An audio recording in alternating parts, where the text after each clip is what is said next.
Feed me more.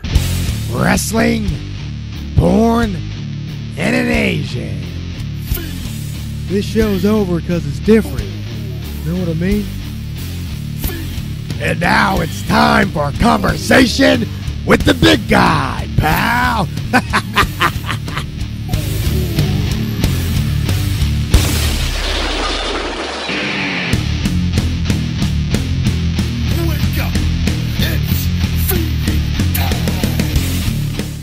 Welcome to Conversation with the Big Guy. I am the Big Guy Ryback, and I'm sitting here with the third wheel, Asian Joe. What's going on? How's it going? Doing well, doing well. So, what's going on? Wrestlemania is going on right now? Is my headphones connected?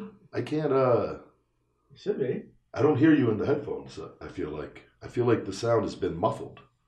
I feel like little guy sneaks into the studio because I discovered a big pile of shit right under where I sit. Let me see. Raise this up. Let's see. I think I can. You hear it? I think I can hear myself talking right now in my headphones too. Is that normal? Oh, can you hear me? Yeah, I can All hear right, you now. there we go. But I can also hear myself, which I feel like I never. No, you should hear yourself. I'm confused. Yeah. I don't recall ever hearing myself in the headphones before. But who knows? Maybe I'm just going completely crazy. Well, let's say we play the audio, but that's fine. Oh, we have Wrestlemania on. We're going to have Ace on in a little bit when Wrestlemania is over. We had to begin the podcast. I just flew in today, back from New Orleans. But Braun Strowman and Nicholas have won the tag team titles. So Nicholas has won as many championships as the Big Guy Ryback now. Oh, just man. So you know. Congratulations, Nicholas. I can see the haters coming in. It's like, dude, that 10-year-old kid kicked your ass. That kid doesn't deserve it. I hope Nicholas doesn't have a Twitter account. Holy cow. The amount of people, you piece of shit, you don't deserve it. You didn't work, you don't belong there. Oh my god. I'm so much better than you. You suck. Poor Nicholas. They're exposing him to a world full of hate here very early on. Well, congratulations to Nicholas. And he's I'm looking forward to Nicholas defending the tag team championship with Braun Strowman moving forward. Kid getting the shit beat out of him by adults. This is destined for greatness. That's insane. That's not a great thing. That's a first. I can't. You asked me, you're like, has anybody ever been taken out of the crowd before? I said, Santino Marella was one. Many years ago, made his debut out of the crowd, but he was a real wrestler. He's a real wrestler. But whereas this is the first time they've they're recruiting young these days. Hey, these young kids, man. The food they've been eating, man. They're just maturing at a much younger age. Yeah. Let's get those bones brittle even sooner for wrestling. No joke. A lot of people in other it's happening in the States now too. Overseas, it's a big thing. Parents put their kids into wrestling school at a very young age, and these wrestling schools are allowing kids like that Nicholas's age to train even younger. This isn't like, going to MMA where you're teaching them. They are learning there's a lot of bad wrestling schools out there though too. But the kid, human body, especially at that age, should not be taking bumps and do it. And that's what, I've met multiple kids at signings where they have full, in a neck brace. And their parents are like, he hurt his neck. He's not allowed to wrestle for 8 months. And I'm just like, what is he doing? It's okay to learn about the business and maybe the chain wrestling aspect and learning the skill of that part of wrestling, but to let them bump. But wrestling schools make money on these kids. Oh yeah. So sure. I'm telling you, it's not good. Yeah. Well, I saw YouTube videos of kids doing kickboxing. These are kids who are 5, 6 years old. Yeah. Oh. Kicking trees and bamboo and dude, it's I crazy. get putting your kids though in learning a discipline at a young age like that and learning responsibility. Martial arts and things of that. But you're not getting your body. You're not wrestling, just the physical contact of bumps in wrestling. Your body should be mature before you start doing that, in my opinion. And I think a lot of doctors would agree with that. Sure. And to expose your kids to neck injuries and back injuries at an age before they're fully developed, it is. I couldn't imagine doing that to if you loved your children. Yeah. I know you want to make them happy but every kid, like we all play wrestled when we were kids. Oh yeah. That doesn't mean we should be in a wrestling ring taking bumps and Well, the thing is, when I was like probably 16, 17, my buddy and I would practice wrestling moves, and I think he was trying to do a figure 4 on me or something like that, and then I guess favorite of many kids. And then, but I think I turned my body, and then he actually fell forward, and we were playing on the rug. He got rug burn on his face, and so he had literally half his face. It's like rug burn. Really? And but it was really I felt so bad. But then when we went to school, all the girls like, dude, oh my god, what happened? It's like, and then my buddy's like, dude, like I got like chicks asking me what's going on. It's like, dude, it was awesome. Every week from that point on, he had a different injury. Yeah, exactly. He learned at a very young age how to get sympathy. Like a sling or like carrying crutches. A little slit on his arm. There's like all these girls like, oh, I'm so sorry. Let me help you. Put a little tape on his finger, sprained his finger. Yeah. Just women all over. What a smart kid he was. Jeez. I flew in today. Yeah, I did too. Yeah, I was supposed to have a late flight and actually was able to. I had to use and this was my fault. The people that brought me out for WrestleCon, which was we'll talk about that. Was a great experience this week and got to meet a lot of great fans. I should have told him on my return flight to book me a morning flight. Most of them do. Yeah, they'll book morning flights, but it's happened a couple times where some of them they don't do it out of like. They do it to try to give you time so you could sleep in. In case it's New Orleans, go party or something. You know what I mean? Yeah. It was his heart was, he was doing a nice thing. Yeah. And normally that would have been great. And, but we had to try to get the show recorded by Sunday. Like I'll have to submit it to the editor tonight and it'll probably go up a day or two late. Yeah, probably Tuesday. Hopefully Monday night, but if not Tuesday. Yeah.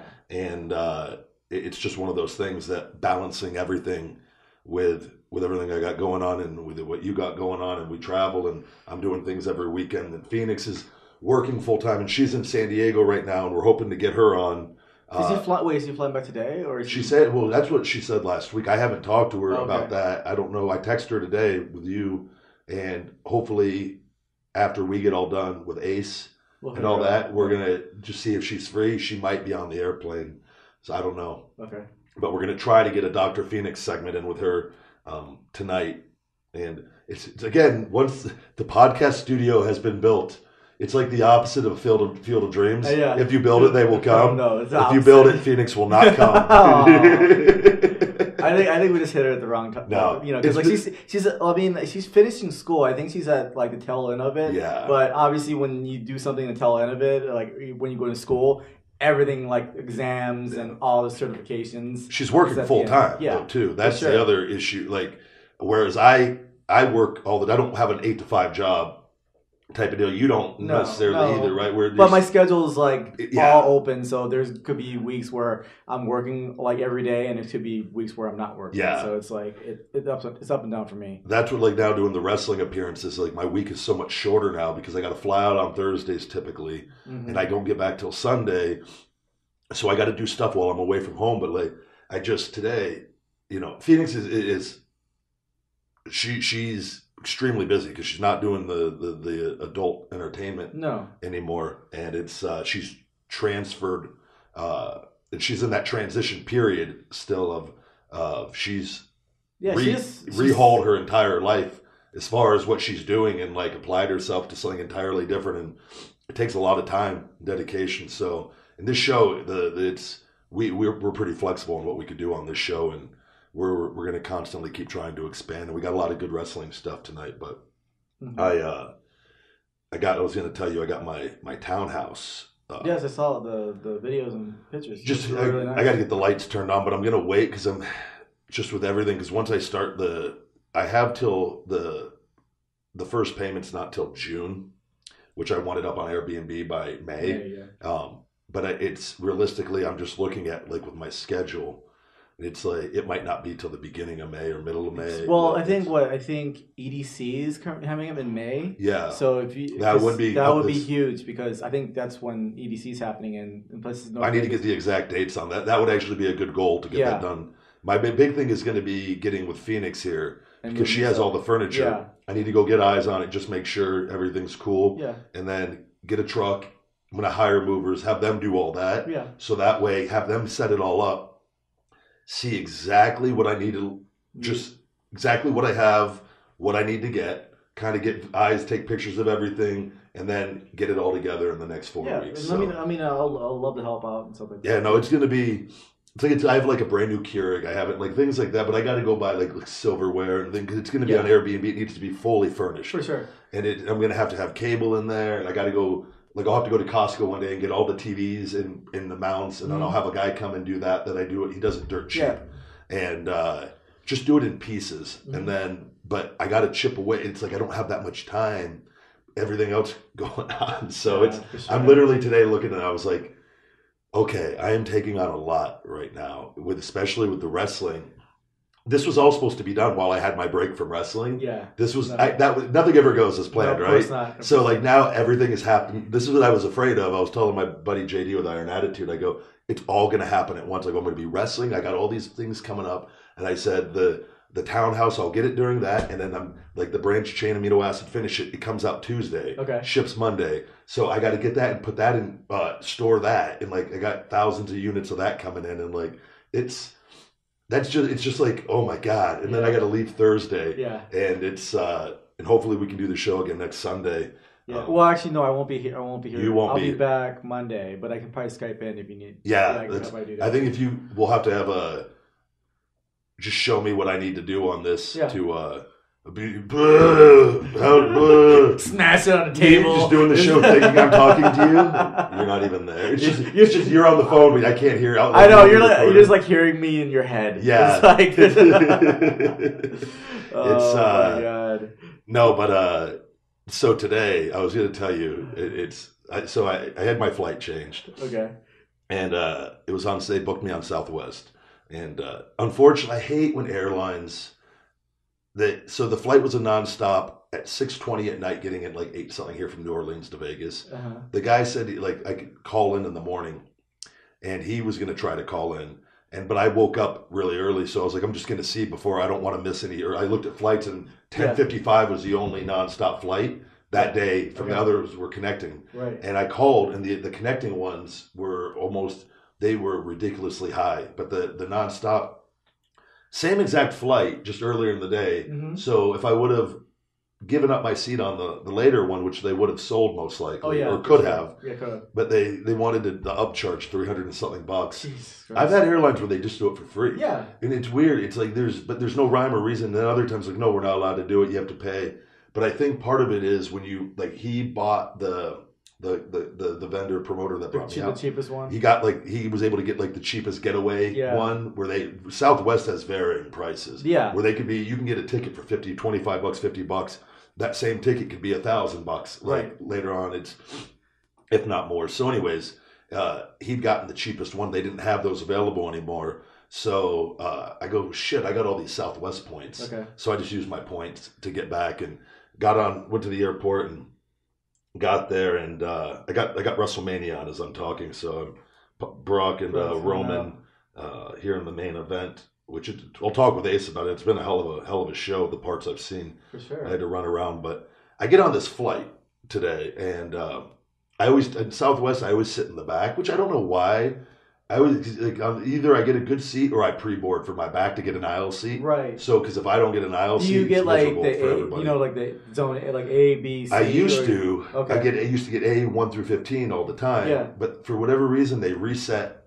I didn't fly with them for a bit, and they reset my status. I guess I don't know if they do it every year but I have all my points still. But I lost my status, so I don't get the upgrade now. It's probably because you haven't been flying frequently, but I had it even after I left for quite a while from WWE. But they, anyways, if that happens, I'll usually go get a pre-boarding pass if I can, because what happened is it makes it miserable if I end up having to get a middle seat, which is usually you get a late seat position, for sure. Which is what I got. And I'll pre-board so that I just say, look, I've had a bunch of stem cell procedures on my back. You can't just tell them, look, I'm a big guy. I don't want to I don't want to make the flight miserable for everybody by having a middle seat. But then also, I can also kill people with their hands too. The last thing you want to say to a flight attendant, just so you know, I could kill everybody.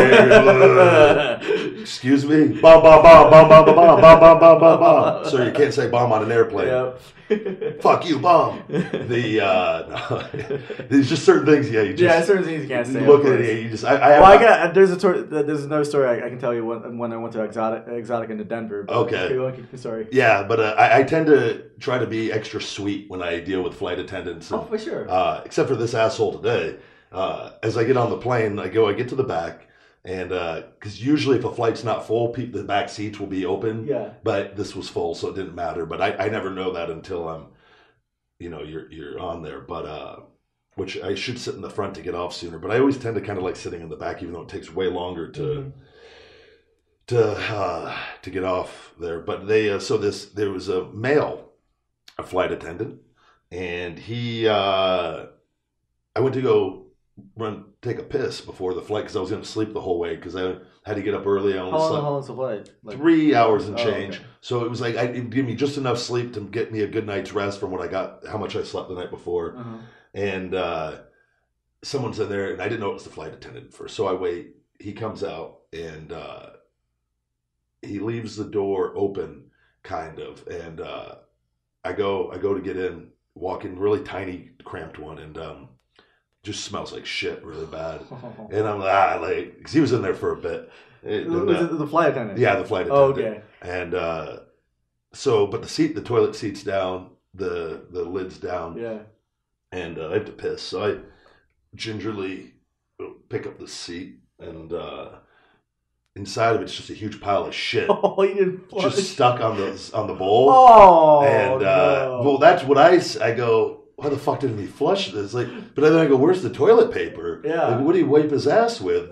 Did this guy wipe his ass? This guy's handing out peanuts and fucking coffees to everybody? And I'm now, so many things are going through my head. I'm staring at the shit, thinking of all this. This guy just came out. Who has the balls to do this? No. And I was like, what was he leaving a gift for people? Does he have some sort of fetish where he doesn't like to wipe his ass and walk around the plane with a shitty ass? Yeah. I don't know. Yeah. And so I fucking flush it. It doesn't fucking go down. It's stuck on the bowl. And I was like, no. So I piss. And then I flush again and it goes shooting down. I was like, thank God. Yeah. But now I'm concerned. I was like, because it smelled. Yeah. I was like, before people start getting on this plane, I'm like, I got to get out of here before else comes in. A woman or something, and I come out no, it wasn't me. I didn't shit. Legitimately, I would have fucking said that at this point, just because it smelled. If it smelled so bad that I didn't want to claim that if it wasn't, if it was mine, okay. Yeah. But it wasn't, and I wasn't gonna. So you got out of the bathroom. Yeah, and nobody was there. Thank God. Okay. Nobody. The people were still sitting in the front. Did you look for the flash? Yeah, he was right there.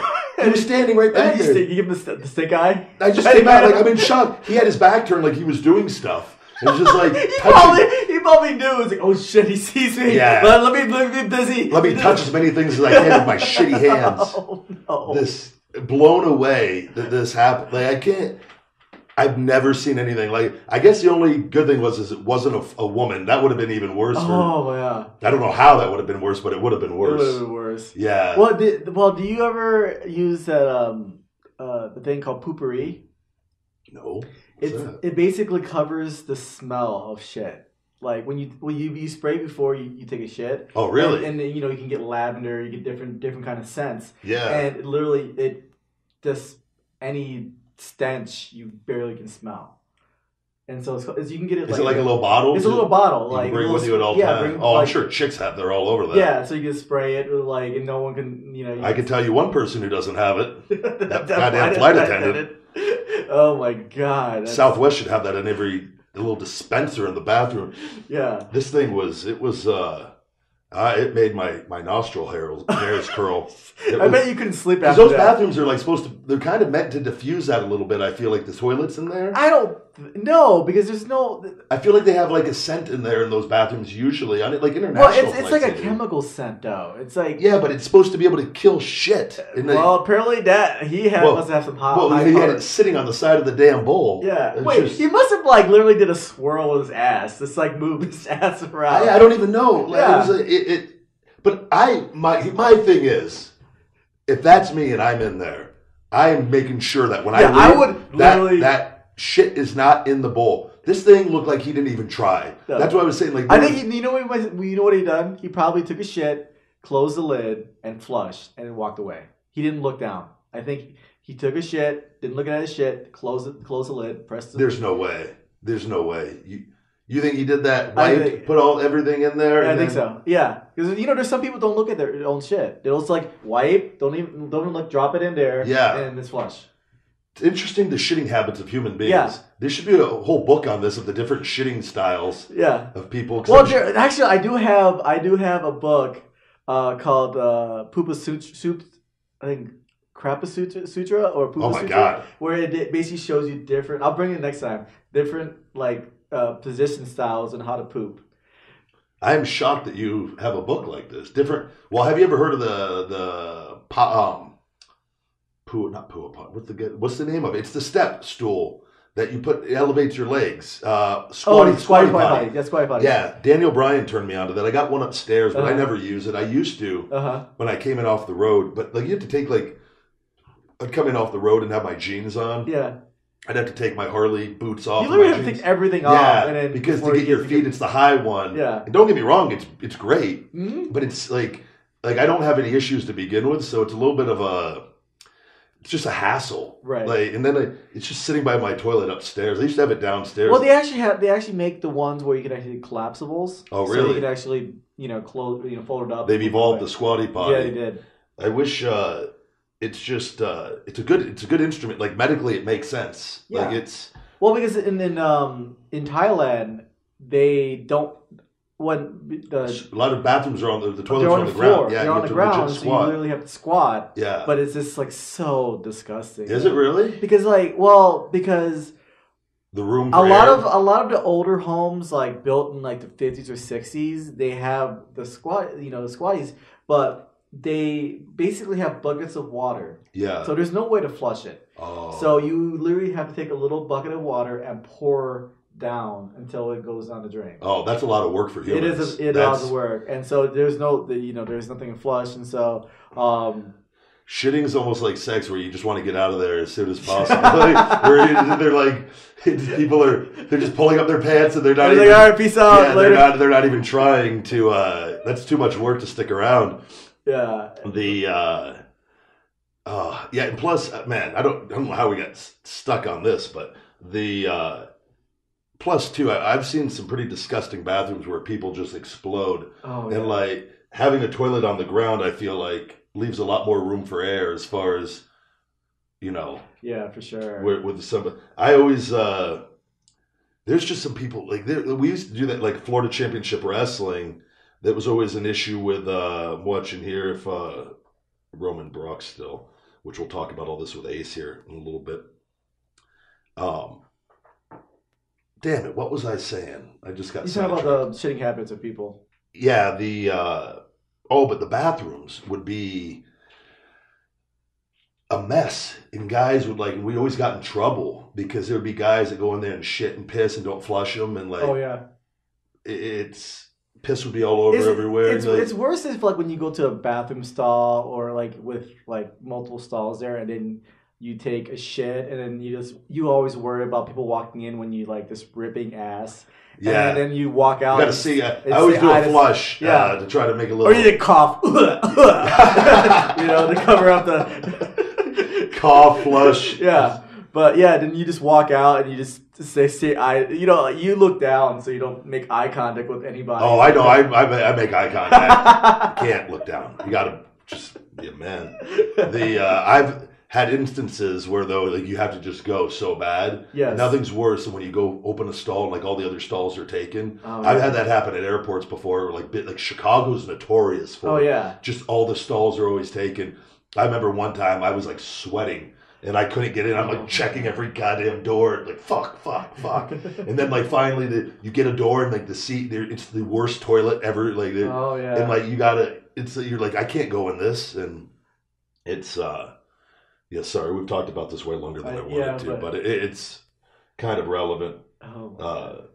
Brock with an F5 on Roman, we'll see. Oh. Nobody's kicked out from this all year. Oh, there he is. There's a kick out. Roman did. Yeah.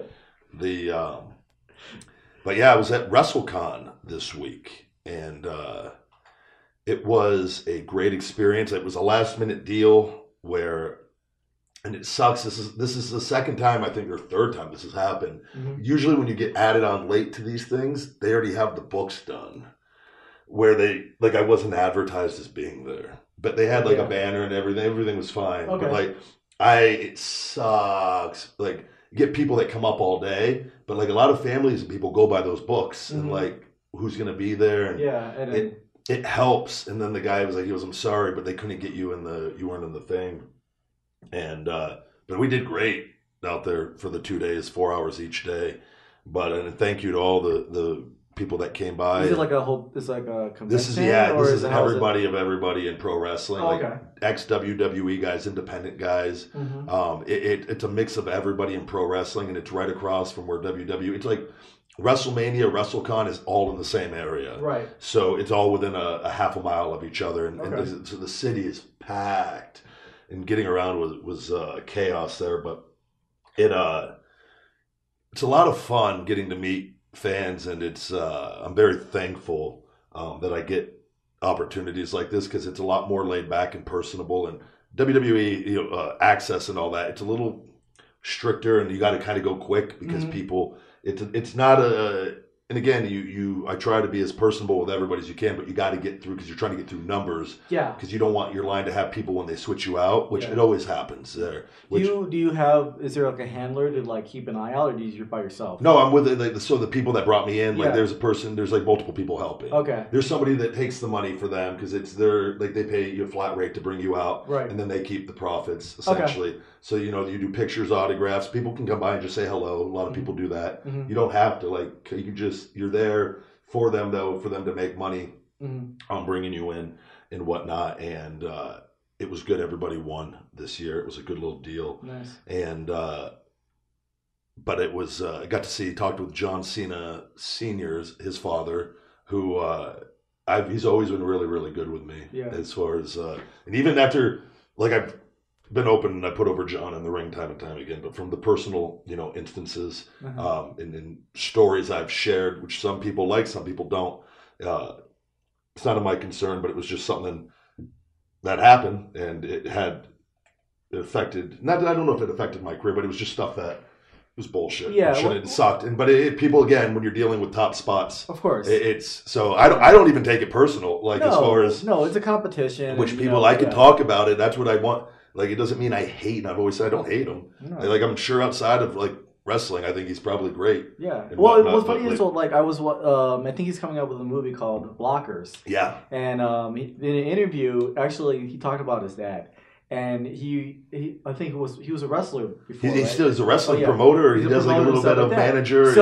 So John Cena Sr. would go on tour with other people, but he would just say John Cena. Yeah. And so then all of a sudden, when fans come out, it's like, oh my God, it's me, John Cena. It's like, no, it's the older John Cena. Yeah. Disappointment. So gotcha. So take an autograph, $40 still. So Junior kind of went up to him, kibosses things, can you not do that? Yeah. Very interesting. His dad though has always been great with me as far as back from when I was working with John. He was always very complimentary. That's cool. And enjoyed watching the matches, he said, and because he was at some of them.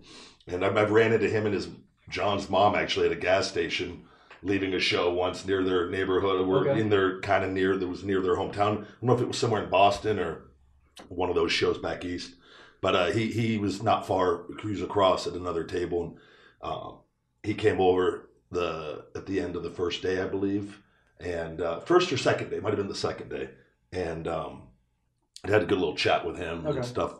And then I got to this one was pretty funny. I met Goldberg for the first time. Oh, you serious? Yeah, he was actually at WrestleCon, and I don't know if he was signing there or if he just swung by to see people. Yeah. But he made it a point. He came over and said hello, and it was very brief. Okay. But he looked all jacked up and in his Goldberg cutoff. Is he wrestling anymore, or is he? He was the main induction into the WWE Hall of Fame. Oh, okay. So, but he is he wrestling or kind of slow down? I think he's done at this point, or it's at the end. Okay. He came back and did one big run, had a championship run here recently. Last year. Gotcha. And it was so they put him into the Hall of Fame this year.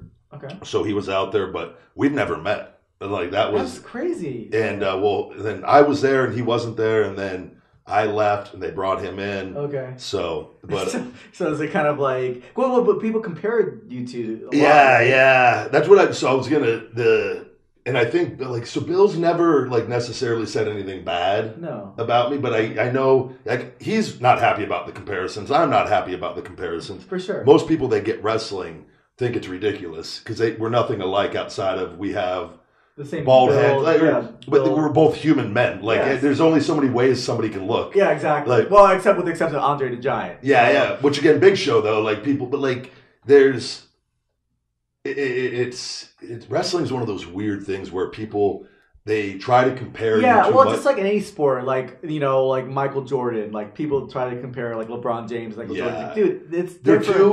Two entirely different. People, but it's just for some reason that's what people do though, and so there was something came up and I had something and I looked online because I know Bill's never like really said anything necessarily bad, but I could tell there was something happened early on, and I just saw the interview for the first time and I had no recollection of it for like forever. And I remember doing it though now when I saw it because it was for some reason in my head I thought it was an audio interview. When I first debuted in WWE and things were going really well and kind of on the undefeated streak, taking on local guys, I did quite a bit of media, and I explained how this all happened where WWE they put a thing online, 5 guys Ryback harnesses his energy from the past or something like that. It was like Ultimate Warrior. Okay. I think JBL might have been on there because he had the clothesline from hell. Goldberg was on there, and there was somebody else. I don't know if they had like RVD. It was like 5 people though. Okay. Kind of a combination of all these things, and but the Goldberg one was the one that started Goldberg chants. And they weren't there before that, and then they started. And so I started getting asked about it in media interviews. And I looked back and it was from the WWE magazine, which I don't even remember. I don't even remember doing this. Okay. But they set that stuff up. But I did answer this because I was like, no, I know. Because I remember one comment. It was something though, this is initially what I think probably made Bill unhappy. And not that he not hated me or anything, but I said something where I'm a better athlete than Bill. But every wrestler competitor, that's an athlete thing. Yeah, it's an athlete thing. He should think he's a better athlete than me, and he does. Right. And I don't take offense to it. Of course not. But I made another comment about something I'm here for life, and I'm not here to make $5 million and leave. And I look back, I go, it kind of. It's a young. But at that point, my mindset, and I love wrestling. And not to say Bill doesn't love wrestling, because I think he does. Yeah. It was just, but I look back and I go, fuck, there was a better way to answer that than that. Even the athlete thing. But at the time, I was agitated because the comments I didn't feel were warranted. Sure. So I was trying everything I could to try to shut this down so that, and I always said, my career's going to have to go for a certain period of time to shake that. And I'm fine with that. And people that understand wrestling and watch it, they see the differences. Right. But had I answered that differently, and not that way, I think answering it that way maybe at a later point to set up a program or something, cool.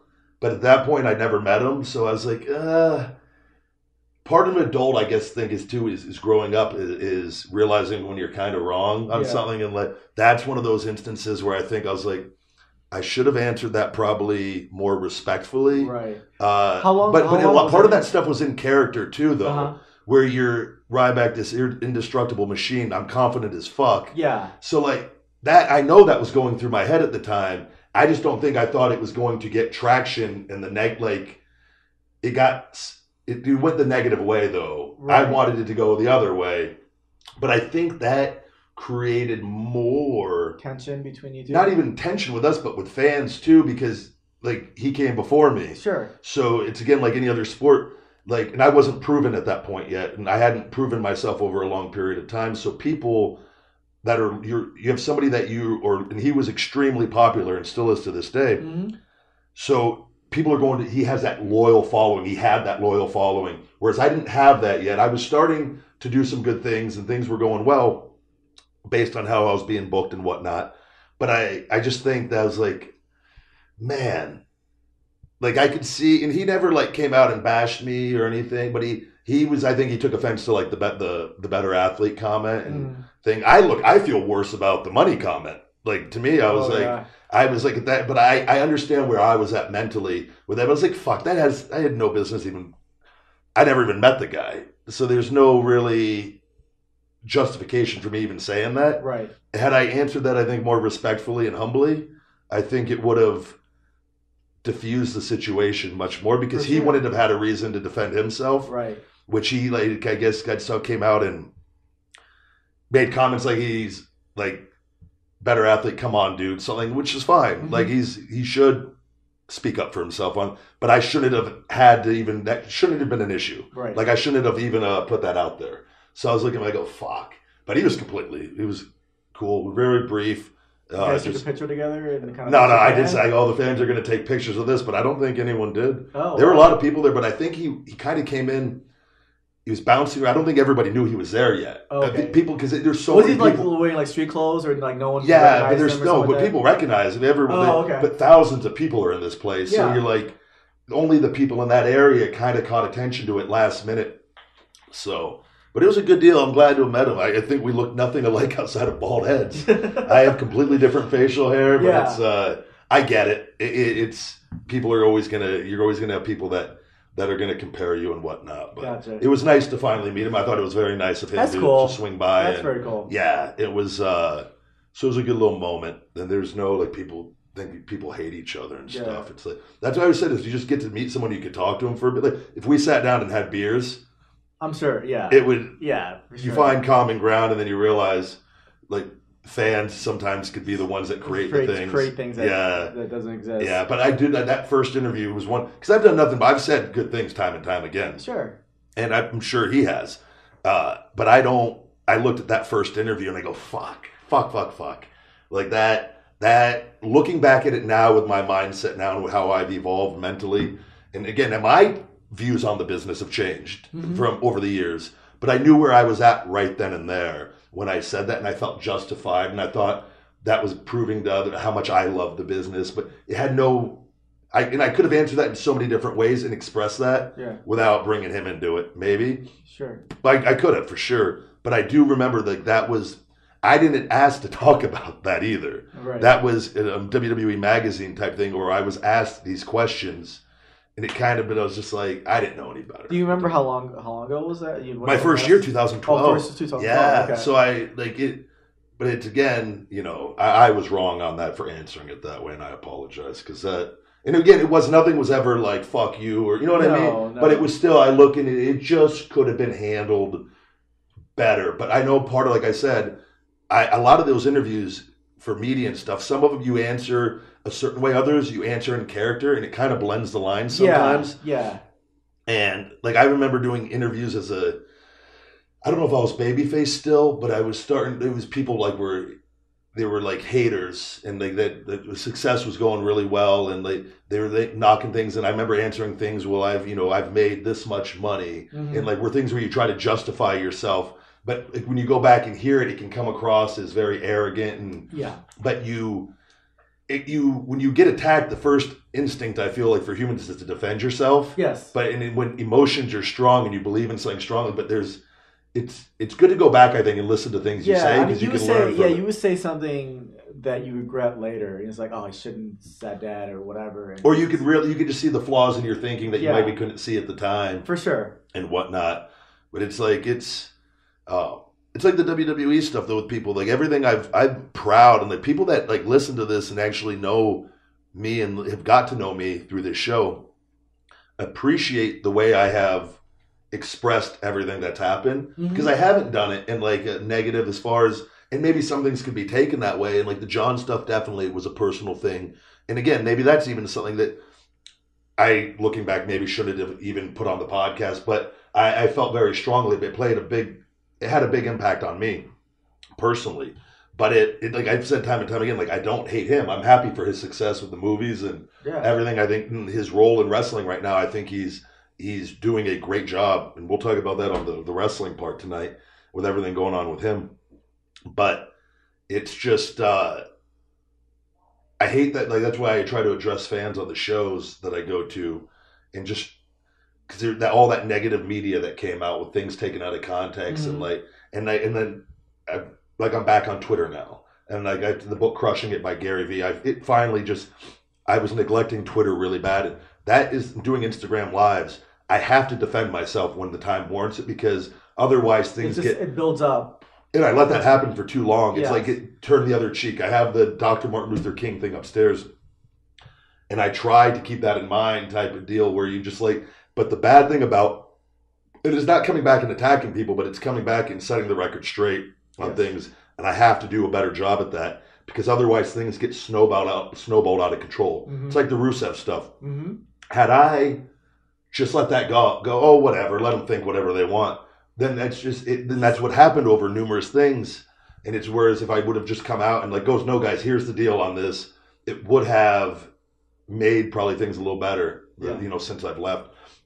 Because that is there's a portion of the wrestling audience, the hardcore fans, that just loathe the idea of me.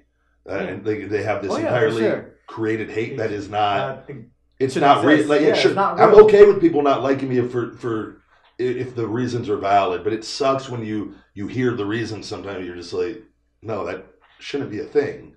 And it's, but unfortunately that's part of this. But I think social media and having the following that have taking advantage of it is a good thing. Yeah. And like Twitter being more interactive, because not a lot of guys do that necessarily, and some do, but I think it's a great platform in this day and age to just communicate with people. And like if somebody says something and I see it's a common trend for somebody, like steroid things, you know what, I'm going to answer this one. And just again, I've said everything on this podcast and set the record straight, but reminding people, because not everybody's listening to everything or seeing everything. So you sometimes have to put things out multiple times and like, no, this is what I'm about, man. Like, here's the deal. Telling you straight up, I have no reason to lie to you on this and whatnot. So, but this podcast is a great platform. Having the YouTube stuff and growing that, and like it's using social media though to kind of just get this stuff straightened out, because I don't like the image that some people have. Right. So it's attacking it in a positive way and not attacking people. That's what I'm doing. Like it is not easy sometimes. Don't get me wrong. When you hear like some of the hate of the things people say, but I'm just like, this person's probably struggling. When I can, you know what I mean? You can, and you look. So it's like, okay, I'm an adult here. Obviously, this person, some of them are the same age or older, but most of the time they're younger. I want to try to help this person, but I don't know, try to leave a response where it's a little positive. You know what I mean? Right. Or like read this book or do that, like and try, because it's like there's no need. And Gary Vee's big on that, communicating with your haters as much as you do with your good fans, because you're never going to convert all of them, but it could help as far as a lot of times the hate isn't. A lot of times people just want to be acknowledged, right? And they're reaching out, exactly. And it's so you can't take things too personal. That's something I've had a problem with over the years. I take things very personal at times, yes, because I care and I know what I've done and in the work I put in, but it comes with the territory. So I'm just constantly trying to learn and evolve on that end. But I wanted to touch on the Goldberg stuff because He seems like a really chill, cool dude. That's cool. And I've never like it was one of those things. I think there might be where I don't think people think we hate each other, but it's like I know we both don't like the comments. That's just one thing. It doesn't do any of us justice, and it's not too much time's gone by where we clearly are two different people and characters. And, it's unfair to both people. So for sure. What else is going on? Well, I got back from Denver. Exotica was going on. So it's an adult convention, so a lot of the porn stars was there. You live a great life. Well, it's funny because like people would message me and it's like, hey man, you're like, well, it was just a last minute thing, and so like I had some friends hit me up. I was like, hey, you coming out and hang out? I was like, yeah, sure, why not? I mean, these are just regular friends. I don't look at them as porn people. That's why they like. You're involved in the industry. Yeah. You're around them enough where they're just people to you. Yeah, exactly. And so it's like it just so happens their profession is getting naked in front of the camera, and so it's it is what it is. But so last week I told you that I did a porn parody. Yes. And so it actually released on Friday. Oh yeah. No, on Thursday. I'm sorry. It released on Thursday. Okay. It's the Dragon Ball Z parody.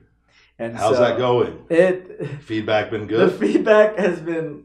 Do you get feedback for that? I got feedback, and I got comments. It's like some of the negative comments where it's like, "Oh, my childhood's ruined." It's like, "Oh, really?" It's like, me doing this parody is going to ruin your childhood. They're the ones that chose to watch. By exactly. The way. If you didn't want to ruin your childhood, don't watch it. So I played the character. I don't know if you watched Dragon Ball. No idea. It's a Japanese anime. I've heard of it. Though, it's about aliens with superpowers, and then they're coming in.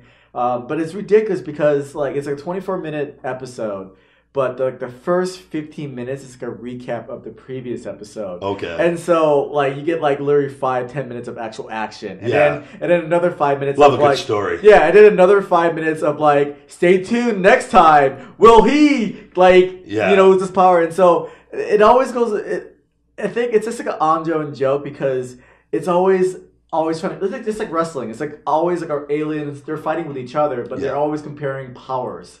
It's like, oh my god, his power's up to 9,000. Yeah. It's like, oh my god, his power's up to 12,000. Or he's getting all these powers. And so that's the ongoing joke with Dragon Ball Z, and it's so long. And so I watched a lot of episodes, but I never watched it completely because it was just it's the same thing over and over again. And so I played the character of the protagonist, Vegeta. But they changed my name to Vegeta. And so, but it goes along the line where the story was another alien's coming in with powers coming to Earth, and the main character, Goku, but I forgot, I think Goku, I forgot, it's like the sexual innuendo term, whatever. Yeah. But, so there's a good guy and bad guy, but the bad guy now becomes the good guy, or is now get along with the good guy, and so they're figuring out who's gonna fight this evil alien coming in, and so I lose, and then the actual character comes in and face the invading alien, and so they fight it out, and then they end up having sex.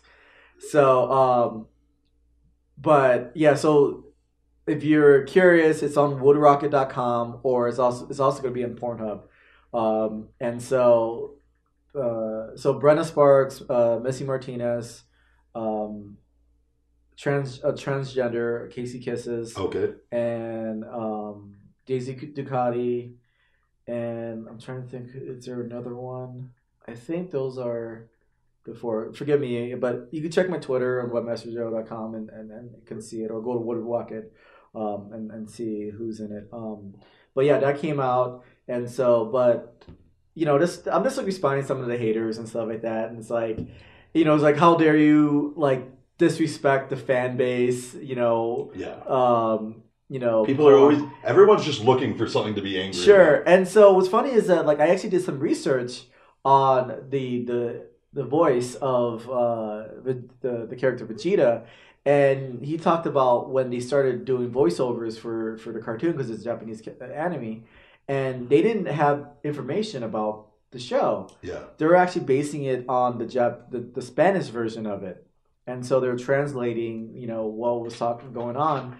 And so the main guy named Chris Sabat, who did the voice of Vegeta, he did an interview and said that this back in 1990 and 1998. Mm-hmm. And so he would do the review the VHS tapes, and so they had the TV and video that goes back and forth. Yeah.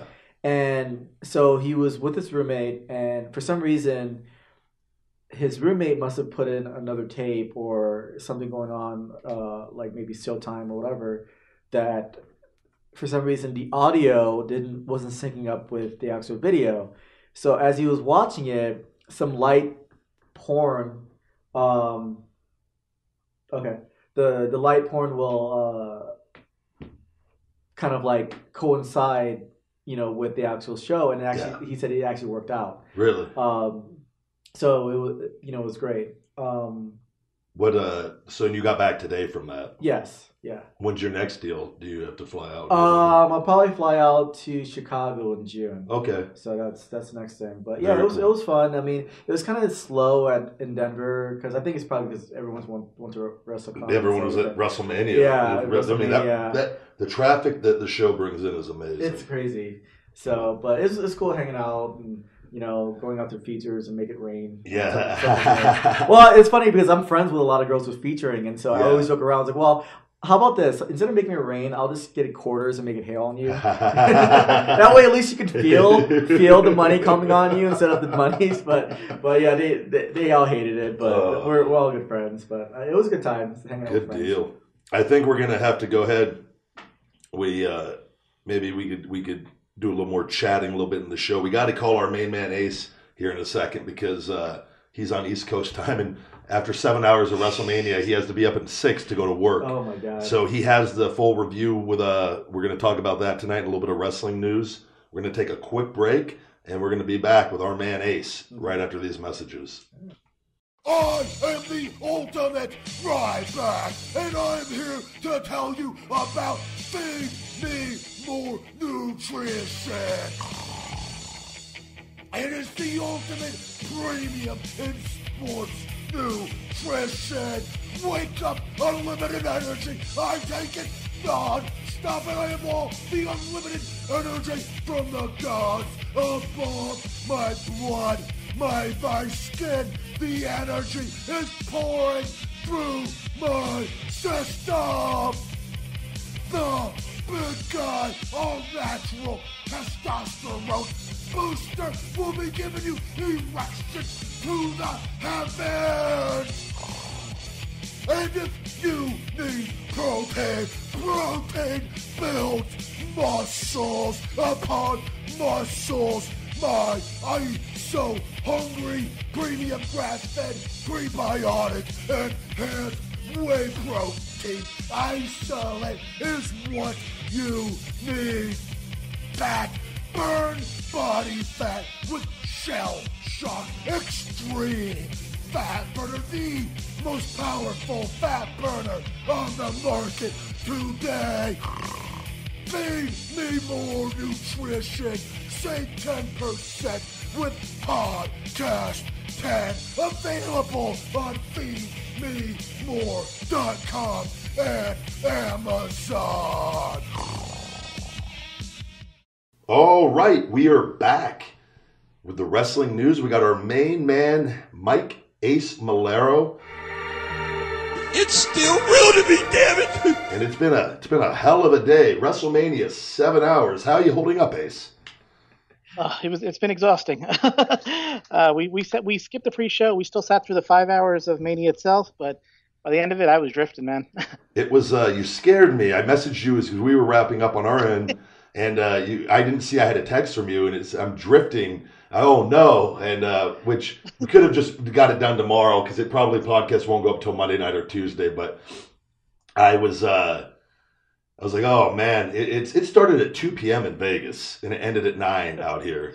And I'm just thinking, I was like, I only caught parts of it, and I was able to see certain things and like a little bit, and then I had to leave and go get my townhouse keys.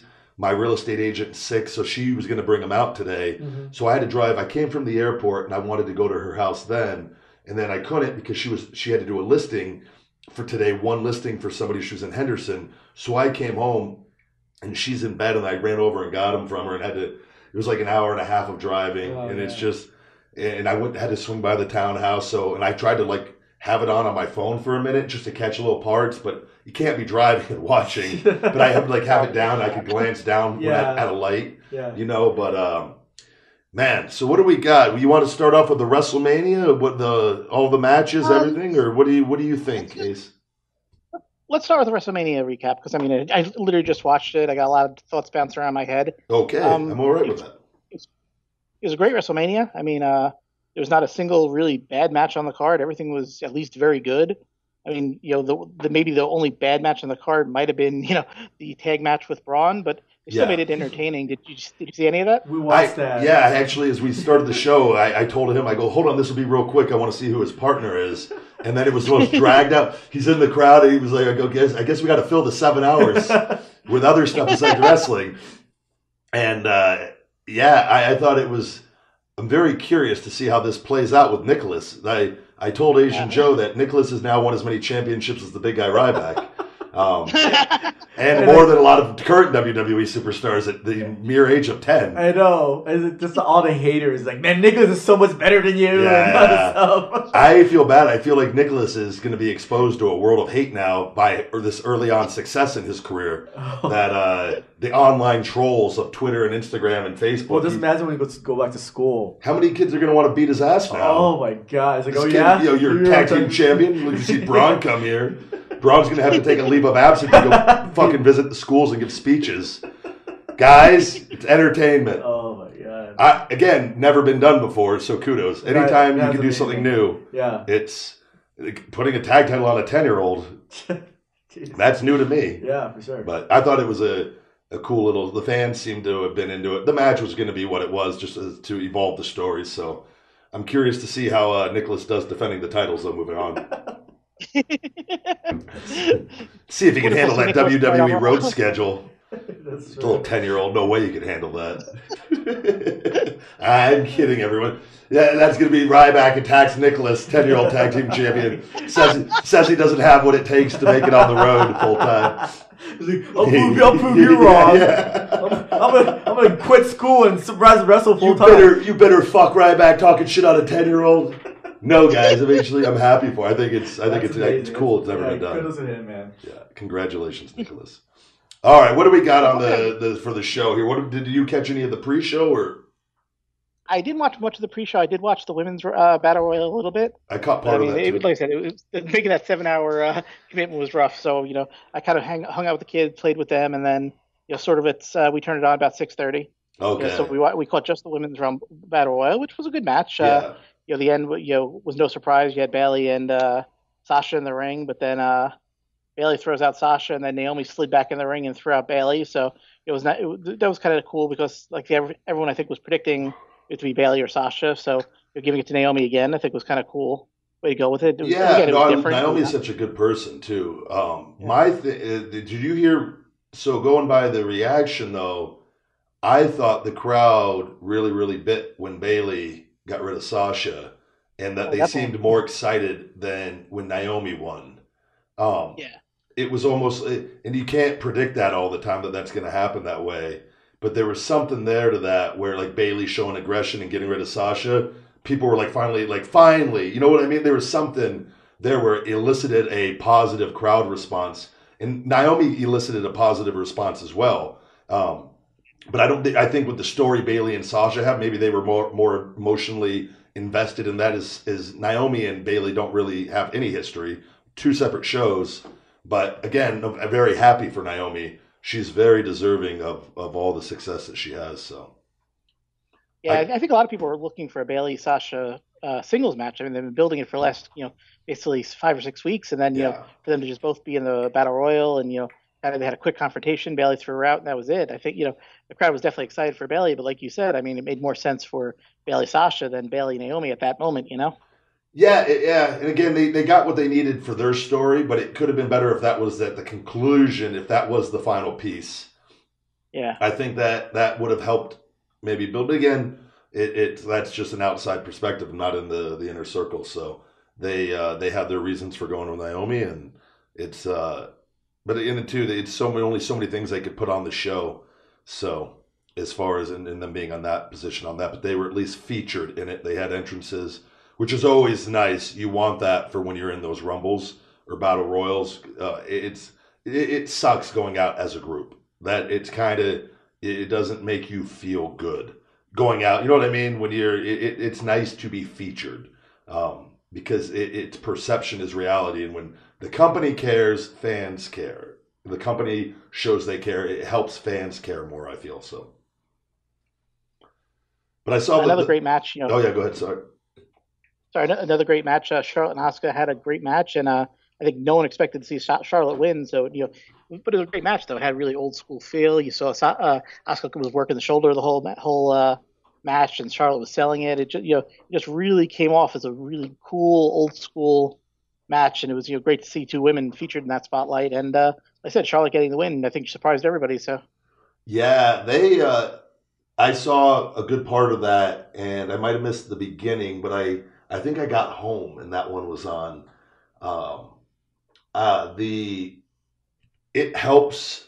Like they have Charlotte is gone in there and busted her ass from day one, but like when they've allowed her to win big match after big match, even though she has lost at times. It wins like that are what bring you to different levels, and it's like the Asuka thing. I always call her Asuka. They invest a lot of time into that in that undefeated streak, and I think it's just a way eventually you got to get away from that because there's only so many people she can work with, and you know what I mean. So I think they have been behind Charlotte as being their female John Cena, if you will, or that featured female performer that was chosen a long time ago. So, and she's backed it all up and busted her ass. So it's a big win for her, and it gives her that momentum. It gives her more momentum than she even had, and it was a surprise. Nobody thought it was going to happen. So it's that's always a good thing. Yeah, I think you have the problem with the Goldberg problem where once you get that end of that undefeated streak, what do you do with the person now? So yes, by having Asuka lose the way she did, and congratulate Charlotte at the end, I think it actually worked well for her character. So yeah, I thought it was well done, and her losing again in wrestling, you need to lose at times, but you need to also win at the right times. And it was all right for her not to win on this. If they're going to have her lose, it's great to have her lose at WrestleMania. She's still going to be a strong performer for them as long as they continue booking her in matches where she could feature her skills and whatnot and go out there and work with people. So she's probably better in the long run doing that because it will create more opportunities. She just can't beat everybody all the time unless. Like they probably felt, they mentioned Ronda and her, next year. But again, for her to go undefeated for another year, they don't have the roster for that. And it would have been really, and they're looking at that probably, and okay, this isn't a problem we want to take on coming up. So that could be part of the reasoning on that. And again, it's a surprise. And WrestleMania is the one show where I feel like we can. As wrestling fans, you kind of get your surprises that we used to get all the time on Raw and Nitro and all that. So it was cool to see. Yeah. Speaking of Ronda, did you catch any of her match? That's when I had to go get my keys. I saw the entrances and then I caught parts of it in the truck driving across town. I saw the end and it looked like the end was pretty solid. How did you think she fared in there? She physically looked great, I thought, in shape. And but I was curious, what were your thoughts on that? I did not. That's one of them. I'm going to go back and actually watch the whole thing. They laid out a really good match in the beginning. It was Angle and Triple H, and he was definitely trying to make the tag. But when he tagged her, it was just hot, man. The crowd was going nuts. At first, it looked like she was a little hesitant, but I mean, she picked up quick. I mean, there was one or two things in the beginning with Stephanie where it looked, a little awkward, but okay. I mean, like almost immediately, she seemed to feel more comfortable. She did a spot where she picked up Triple H, put him in a fireman's carry. I mean, she just looked like she was ready to be in the ring. And once she got a little of the nervousness out, she looked real solid. Yeah, that's so. Again, in going out there, I'm sure the nerves in being in that environment for the first time. It can be extremely overwhelming, whether you've done it your whole life or not. And she hasn't, even though she's performed her whole life and fighting and whatnot. It's just a different environment. So I think that once she can get out there and start moving, like you said, those nerves you kind of forget. The nervousness goes away, and you could just concentrate on performing. And then she does a few things, they go well. Confidence is there, bam. So I thought the crowd looked like they were really, really into the end from what I saw. So, which is the most important thing. Like, that's all that you work for, is that reaction. That's like, you can go out and kill yourself for 30 minutes. If that crowd's not there at the end, it doesn't matter. Mm-hmm. So it's congratulations to her for, because I honestly didn't know how it was. No idea. You want to see everybody succeed and do well, but you never know until they go out there and do it. So I'm sure she will be extremely confident moving forward, as she just went out on the biggest show of the year and performed. And again, I'm sure they had one hell of a match mapped out. I think as she continues to be involved and work more, she's only going to get better and better as she experiences more situations. And they got a hell of a female roster. So, yeah. And when Triple H came out, he looked very manly on his three-wheeler. I was, you messaged me, you go, Triple H on the trike. And, goddamn, I love that bike. They're going to sell that thing after. I'm sure that's going in his garage. That thing looked badass. As much as I feel like we pretty similar on our thinking, I feel like, on certain things. I wanted the Terminator entrance that was something I've wanted to do my whole life.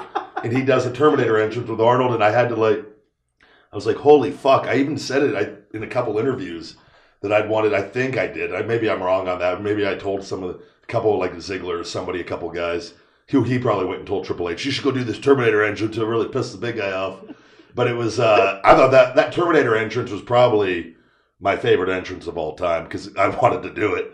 It's I always thought it'd be funny to do have a 3D image so for me to do the Terminator entrance now, it would have to be different. Uh-huh. I would do a hologram of me naked and the little ball. Oh no. The hologram would show up with the electricity and it'd be just naked Ryback in the little fucking curled position. And then it would the Terminator fucking music. And then right as you see the hologram begin to fucking I'm gonna come up, the hologram goes blank and then it goes into the feed me more. And then I come out fully geared up.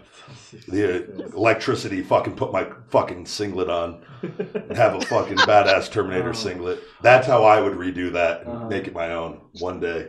That trike, goddamn, I loved it. I can't even fucking lie on that. I think it's safety first. Badass, but safety first. Those bikes, those two-wheelers, man. Yeah. Fucking hit a little kink in the stage, you're fucking going down. Can't do that. Was he wearing your helmet?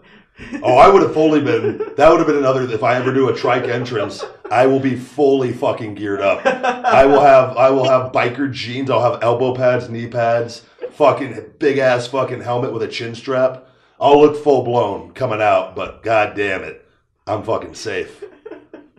He looked. By the way, Triple H looked great. He was shredded, shred city. I wonder if he does my tricks, because that's for WrestleMania. I would always do a bunch of David Otunga would tell about this. The smart water is distilled water. Distilled water is really, really good to get rid of body water. It makes you piss like crazy. It gets rid of water under your skin. So what I did is I buy the over-the-counter water pills at Walgreens. And because we get there the week before Mania, usually you have 5 or 6 days there. So what I would do is I would increase my sodium for the week before, and you consume way more sodium than you normally would, and you hold on to quite a bit of water. But then you start drinking distilled water and taking these water pills. I would do it about 5-6 days out, and you just start losing massive body water, pissing all the time, and you get really, really. It's a bodybuilder thing. And you got to be careful. The day of the show, I wouldn't do any distilled water. I would drink regular water so that you make sure you're hydrated, and I would do my electrolytes. But up to that point, till the day before, I would do everything I could to get rid of as much body water as possible to come in as lean as I could. That last year, I did that when I had the pre-show stopper, because I was in trunks. The year before, when I was in the singlet, shredded still, but I was out drunk the whole night, because that's when, I think we've talked about that. When I found out about the Battle Royal stuff from one of the writers in the hotel room, we were already drinking, me and Zigman, before we went to the Hall of Fame. That's a thing a lot of you like to sometimes have some drinks to go to those. And had I went this year, I probably would have had a lot because it was very long, I heard. But it was I got way too drunk that year, the Andre the Giant Memorial Battle Royal. Oh, yeah. I said it before. I missed the bus. I was red high. I took a car with Roman over to they had Roman had a private car, and I fucking went with him because I had no other way to get there from the hotel, and otherwise I would have had to take like an Uber 30 minutes across town. And we've talked about it before. There was a lot. That was extremely a frustrating time for me. And I had a long talk with Vince that day at WrestleMania, and didn't change anything, but it was good to get it out nonetheless. But that man, I thought good. Congratulations to all of them though. That was it seemed like the crowd was into it. So the other thing was funny. We saw Cena pretty much the whole beginning of the night. He was sitting in the crowd, and they kept showing him very quickly. And then finally somebody comes out, goes over, says, he's here. So Cena gets up during the women's match and literally runs up the ramp. And, wait, what? I didn't see this. So basically Cena was in the crowd. I saw that. I saw shots of him. He was having a beer or two, or 5 or 10. Just as Charlotte and Asuka's match ended, you see somebody go over to whisper in his ear, he's here. So Cena gets up, literally runs up the ramp as the women are celebrating, and then a couple matches later, he finally comes down. He's like, okay, let's get started. And then Elias comes out. I missed all of this. I just saw the very end of the sequence of the chokeslam tombstone, and I didn't know how long of a match they had. Their match was literally 2 minutes. It was under. So Cena comes out. Elias comes out, mocks him. He beats up Elias. He starts walking up the ramp. Then everything goes dark. Taker's music plays. He comes down. Taker looked amazing. Yeah, from what I saw of him, that looked like he physically looked better than he has before. Yeah. The match started, literally Taker just beat the shit out of him, chokeslam, tombstone, that was it. I mean, it was something you don't expect from a Cena match, but it was, I was just looking on Wiki, it said it was like 4 minutes long or something like that. I think that probably, and again, I don't know what Taker's health is and everything, but for the way that this angle is played and the way John has kind of attacked him and over the weeks, from a storyline perspective, I'm totally okay with that because I think if that's Undertaker's last match, also, I think that's a great send off if he chooses it to be his last one. I don't know if that's, but it's interesting to see John. John's still featured in main roles, but he's on the opposite end more times than not here as of late, and it doesn't hurt him at all actually. This was a little weird. This storyline, like as far as how. Again, but he's that I've always said that there were times earlier in his career I think he could have done that, but I don't think that was necessarily his call, and that was most likely Vince's call more times. And I don't know how much interaction he had as far as if he ever changed finishes with anyone, or I couldn't say. I have no idea, but I've heard him say before when we were doing things and. He goes, a lot of people think it's me. It's not. And it would I've heard Vince come out and say that John needs to be strong at the end. Very adamant at times about John looking good early on or well into his career. But were times where you think he could have maybe done something for someone where it didn't happen as much. I think too his movie role stuff now and taking on outside things more has probably changed his perspective on how he handles business. A little bit, but he's still being used. But he's doing good because he's helping others more so than not now. So, and it's never going to hurt him because he's so established. I mean, it worked. I mean, he put over AJ. I mean, the whole reason AJ got over as big as he did is Cena.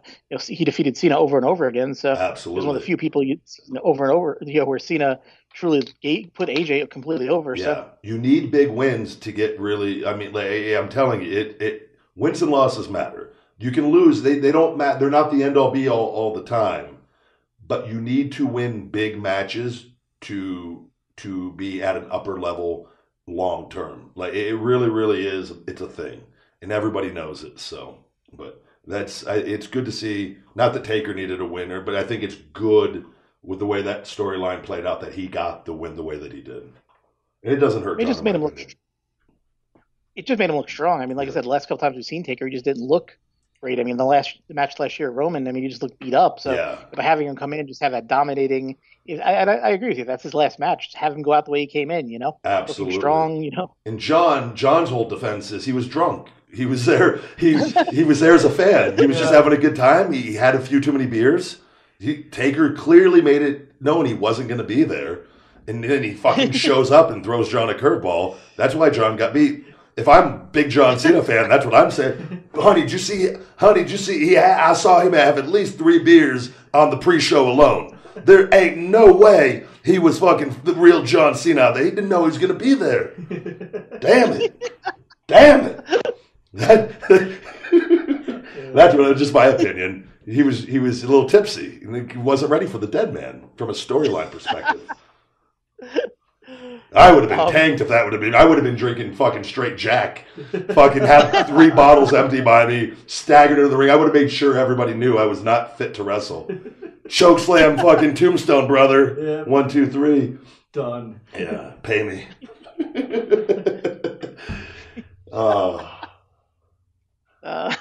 We also, Daniel Bryan made his in-ring return. He had a great match. They kind of started the match. Owens and Sammy took him out. They stretchered Daniel Bryan to the back, so Shane was fighting by himself. But then Daniel Bryan came back down, had the hot tag, and he just looked great. I mean, it didn't look like he lost a step. He was just moving like a madman. Yeah, I missed the beginning of it. I caught like the end portion, and I thought he looked phenomenal. And his win looked great. I don't know how much, or did he wrestle a lot early on too, or? He got stretchered out early, so basically once he came in, he stayed in the rest of the time. But like for the first, they'd say 6-7 minutes, he was out entirely. Okay, so I must have saw when he slid back in the ring and saved Shane. That was the first time he'd been in since he got stretchered out. Then, correct? Yeah, exactly. Okay, yeah. No, I thought though, I liked what he did on his drop kicks. He used the ropes to not land on his head, but then on the last 1 or 2, he kind of didn't. But he's smart like that, where if he can do that every time and soften that blow on those drop kicks for him and everything. But he did the drop kick off the top, and all the Daniel Bryan stuff that he's known for, his signature stuff, I thought he looked as good as he possibly could have looked. And I'm sure the more he's in there, I think he'll even look sharper. But I thought he looked fucking great. Like that was, I'm so happy for him on so many levels. I can't, the guy, it's incredible. It's a great comeback story that I think everybody can relate to. The one match, it wasn't even a bad match. It was just, since it was so late in the card, I was just done. Was AJ Shinsuke. It was a great match, but like I was telling my sister, she was like, should I watch it? I'm like, watch it on its own, because if you watch it after watching the show for 4 hours, you're going to be exhausted. I mean, it was a good match. I mean, but I was just drained. But I was surprised by the ending. AJ won, and then Shinsuke turned heel. He gave him a nut shot right after the match. I saw that, and I saw most of that match, actually. And the one thing I thought the crowd was very down for that match. They were out. Unfortunately, this is one of the drawbacks to wrestling late at WrestleMania, where the crowd, people only have so much energy. There's only so much wrestling you could see. And so, again, they've seen all these big moves all night. And I don't know if the story was as strong. I know for maybe hardcore wrestling fans, it's a dream match. But for your casual WWE audience, I don't know if that's the case, because they don't really have a history in WWE where, you know what I mean? And I think it's with social media, I think a lot of the hardcore people knew that, but the build might not have been as well as other matches, as far as, because they kind of were banging the dream match. That was the story from New Japan. But so that, but again, I don't think that's entirely, I think it's just a match late in the show. The crowd, they only have so much energy, and they sometimes just shut down. And it's happened to everybody. And it's not like, it's nothing against the people out there working. It's just, that's what it is. So, but I think Nakamura as a heel is very interesting, and I like that. I think he is better suited as a heel in America. Personally, watching him, even though I love that he's one of the guys that I feel like understands how important mannerisms are in wrestling. That it's not just the moves. The moves are, quite frankly, not the most meaningful thing, not even close. they're just kind of a means to an end to tell a story in there. It's the mannerisms and things like that are what make pro wrestling so cool to me. And like I see little kids impersonating him all the time and whatnot. So I feel like he has a good grasp of that. And I think I think he'll embrace being a heel very well and have a lot of success as long as he's allowed to. So. The main event, it was kind of typical Brock Lesnar, Roman Reigns. A lot of finishers, a lot of kicking out. I think he hit like 5 F4s on him, including one through a table, and then Reigns kept kicking out. It was the crowd was chanting boring. I mean, oh really? It just seemed like a weird way to end the show. I mean, you had all these really great exciting matches, and the last one was just typical Brock Lesnar. Going to hit you with 10 different suplexes, and then a bunch of F5s and Roman, I don't think he did anything other than a couple spears and a couple Superman punches. It was just a very bizarre way to end a hot show, I had it on as we were recording here, and I couldn't. I tried to watch a few things. I saw the spears, but I was getting distracted, so I'm trying to just concentrate on the show. Did Brock win? Brock won, yeah. That's what I thought I saw. I didn't see the finish, but I saw him with the championship leaving. And I go, oh wait, Brock won. So I wonder what the deal is with that, because everyone was anticipating Roman being the one, that came out victorious in this, but obviously they threw some curveballs in there to people, and that's always a good thing, especially in this day and age where everyone gets upset because they read the dirt sheets before and get mad that what said sometimes actually happens. But yeah, Brock's style he's not the same Brock as when he was first in WWE. His style has completely changed, and that style has worked very well over the course, in the beginning especially, I think, with him. But I think it's also, as much as it's helped him, I think it hurts sometimes, is that they built him up so strong that it's hard to sometimes get sympathy with him, with guys, because they just simply haven't allowed it all that often. But like him and AJ had a great match before, and they really, and AJ, got his ass kicked, but he was allowed to Brock looked weak with his leg at times, and like they told a really good story in that. But with Roman, they've wrestled before numerous times. I don't know. I didn't see the whole match. I always enjoyed the physicality of Brock matches. I think it's great, but I can understand people's frustration sometimes, but I think they've just built him in such a way that it's hard for them to expand on what they're doing, because it's almost like they painted themselves in a bit of a corner with him, with how they book, but they've stuck with it. And again, but it's believable for a casual audience member. So at the end of the day, as much as people they could say they're unhappy with it, they're going to watch Brock matches just for the sheer fact you don't know what you're going to get necessarily. And I love it. I love his style, and because it's believable to me and whatnot. And when he sells, he knows how to fucking sell his ass off. I think he's great at selling. But I understand that they've kept him strong for years, but it'll be curious to see how they play this out, because I'm unprofessional and have my phone on. People sending multiple voxes, but shutting this off. But yeah, I think overall I heard the feedback. People seem to think it was a really great WrestleMania, and that's cool. I'm happy to hear that. The beginning to end, it was just a pretty top-notch show. I mean, there wasn't anything that dragged. I mean, one thing I did notice, I was looking at Wikipedia because I had the match times. Uh-huh. There was 2 hours and 23 minutes of matches out of the 5 hours. No there shit. Was a lot of video. Braun looking for Nicholas only took an hour and a half. That's true. It was killed 90 minutes. So is right that there. like a record, or is that like what is like a Guinness Book of Records? Of That's like insane, actually. 2 hours of actual what was it? 223? 223 of 223 out of 5 actual hours, wrestling. Yep. I wonder if with the 7. I wish they would do the 7 hour number, because the pre-show is more. It's 3 hours out of 7 if you add in the pre-show. Holy shit!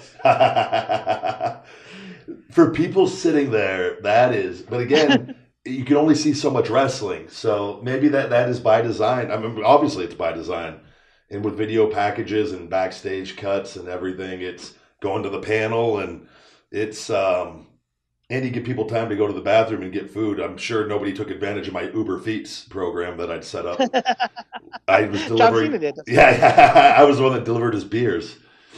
I came in earlier today. I flew home. I got an early flight out of Orleans, so I was happy to get home here. But it's I was actually supposed to. Ziggler wanted me to come over to the WWE hotel and have drinks, and it was on WrestleMania or the Hall of Fame night, and I was exhausted because I didn't get into New Orleans. I didn't get to my room until nearly right before, like 2 something in the morning. I didn't get to bed till like 3:30. I couldn't fall asleep till 4. And then I got a wake-up call at 5 when I was supposed to get a wake-up call at 9 to get ready for my signing. And they gave me 2 of them, actually, 5 and 5:15. So I did not sleep great that first night in. And I told Ziggler, I'm fucking exhausted. I can't come tonight, man. And plus, I was just like, I don't know. I'm not. There's friends. I have a lot of people there. I like and like everyone there. It's just I don't know if the time is right to go back over there. Everything would have been great, and it would have been great to see a lot of the guys because after that Hall of Fame, a lot of people go down to the hotel bar and drink and whatnot. But it passed, so not right now. What else we got going on? Anything else in the world of wrestling this week, or? Just one quick thing about during WrestleMania, they had a commercial for shows coming up on the WWE Network. Yeah. And one of the shows is Something Else to Wrestle with Bruce Pritchard. Apparently, wow. Bruce and Conrad's podcast are going to be doing some video episodes for the network. Bruce said on Twitter, him and Conrad have complete creative control. WWF's not producing the show. WWF's not censoring the show in any way. It's a hell of a platform for them to get it on the network. So, absolutely. Congratulations to them. That will do nothing but help them. And I hope they do have their freedom and creative freedom that has helped make them what they are. Conrad's great, man. Any show Conrad's a part of has been money. He is a great co-host or whatever you want, a wingman. I don't know what the correct term is for him, but he is great at what he does. Yeah, he does a ton of research. He knows how to get the best out of Conrad and Bruce and Tony. He has the right questions. That's for damn sure. Yeah, so he's and he always has good chemistry with the guys that he does it with. So they'll be interesting to see that on a TV platform and from a video standpoint.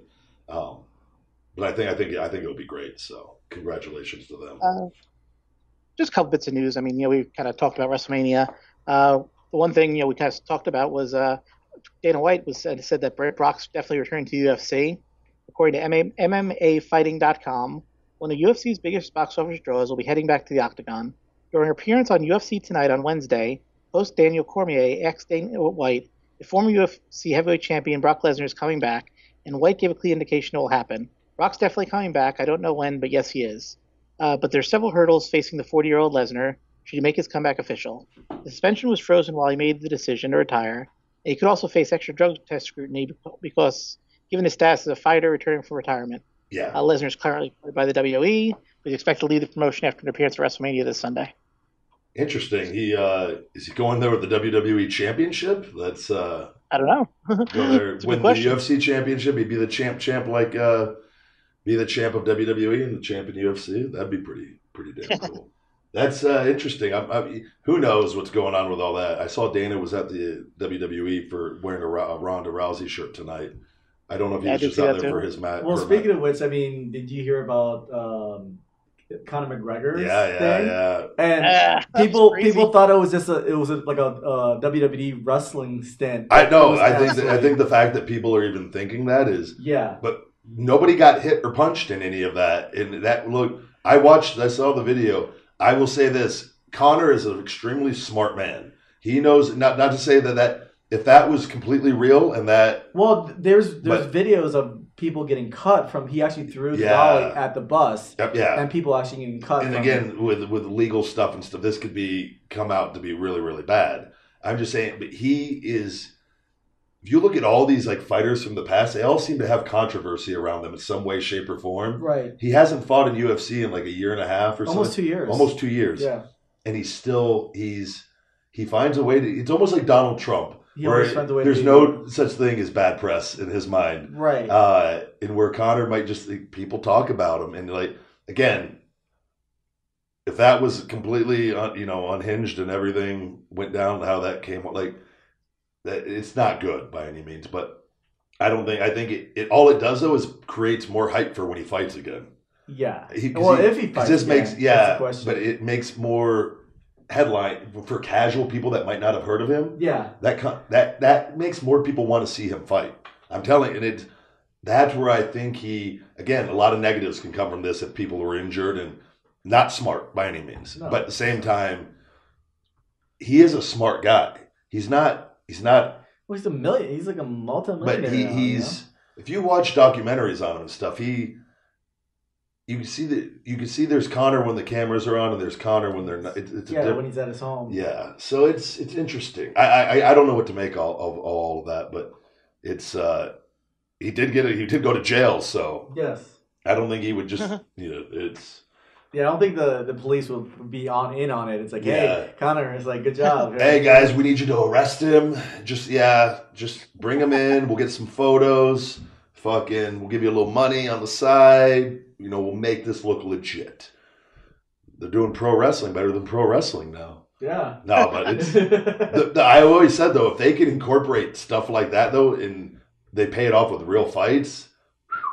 But you don't want it to become a circus act either. No, of course not. That's the thing with fighting. So there's a fine line. But for certain matchups, because if the Khabib was involved in this, now Khabib versus Conor, and they do that fight in Moscow Conor is playing the ultimate heel. How does it, and that's where I'm saying, is he just so smart where he's like, fuck it, I'll get arrested. I don't give a shit. Right. And I'm going to make fucking $500 million on this next fight. You know what I mean? Yeah. And go into this guy's country and be the ultimate heel and if I get beat, oh well, I just went against the odds. You never know what anyone's thinking. Again, not smart. Dolly would have been better hitting the side of the bus, not the window. Right. Which he could have just he probably lifted up. And fuck! He probably had oh shit, I'm so sorry. I'll pay for your medical bills. Yeah, that's what I was saying. He was like, God damn it, I missed. But all right, anything else we got going on in the land of wrestling? Here's an interesting one. Al Snow purchased OVW. Former WWE superstar Al Snow announced Friday he bought Louisville-based Ohio Valley Wrestling. OVW produces one of the longest-running television wrestling shows in the United States. The company was once the official training ground for the WWE, helped launch the careers of many superstars like John Cena and Brock Lesnar. He said professional wrestling has always been a passion. After 36 years in the ring, he felt he could pass his experience and knowledge on to the next generation of OVW wrestlers. Danny Davis founded OVW in 1997. He announced he's retiring to Florida. Congratulations to Danny Davis and Al Snow. I know both of them. And Al, I just saw at WrestleCon. He actually swung by and said hello. Looks great. Physically, looks like the best shape he's ever been in. I saw it months ago. He looked amazing. Yeah, he was very instrumental in OVW when I was down there. And so I think that's a good thing. I think Danny is well-deserved retirement, moved to Florida, enjoy life. Danny Davis was always really, really, really great with me, great to me, him and Julie, his wife, and I can't thank them enough. Yeah, he always believed in me, before I even believed in me, actually. So it was really, really cool. But Al, I think, is a great person to take that over. And I'll be curious to see how he grows it and what happens. I think Al has a brilliant mind in wrestling. And everybody has their take on things and their opinions on things. When I hear him talk, I agree with him more often than not. And he was one of my beginning trainers, and he was always about psychology. And before I got there, I really knew nothing about that. From Deep South Wrestling was a little more physical, and OVW was more mental, and I thank him for that, because if you listen to any of his shoot interviews and stuff, you can learn a lot listening to Al Snow. And again, a lot of things are opinion, and everyone has their take on things based off of their career and their experiences, but he has a lot of experience. He's been around a lot of people, and I always thought he was a great trainer. So it's and he knows how to communicate things to people. He's good at it. So I think it's a good move. Congratulations to Al. Another story, unfortunately, Alberto Patron was fired from Impact. Apparently, he failed the show at Impact's Friday night show against Lucha Underground, and then Saturday he failed the show during another event, so they ended up firing him.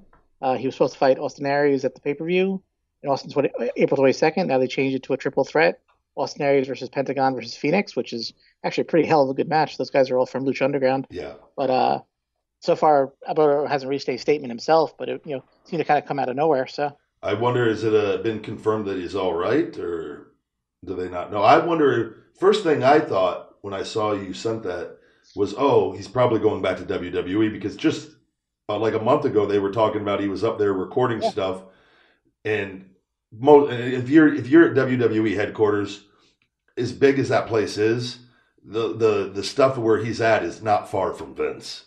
There's no doubt that he met with Vince when he was there. No doubt. He probably didn't meet without Triple H, Vince, Stephanie, if she was there.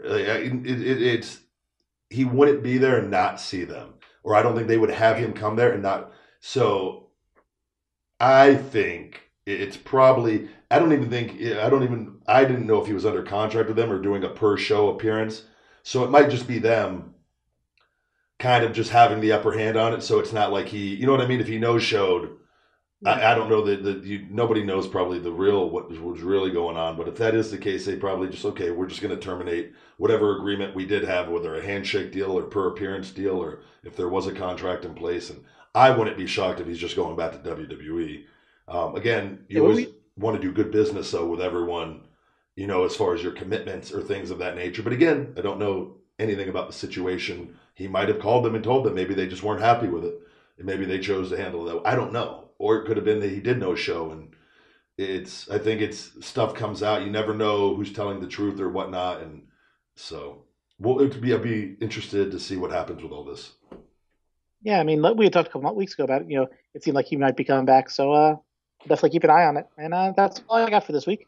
All right. Anything you want to go ahead and plug before we go ahead and take another break? And I thank you for great WrestleMania recap, Ace, in the news this week. Oh, glad to do it, bro. You can catch me on criticalblast.com, on Facebook and Twitter, SkitchNM. That's it. Good deal. Well, Ace, get some sleep. We know you got to get up here in a little bit. Appreciate you joining us late Sunday night.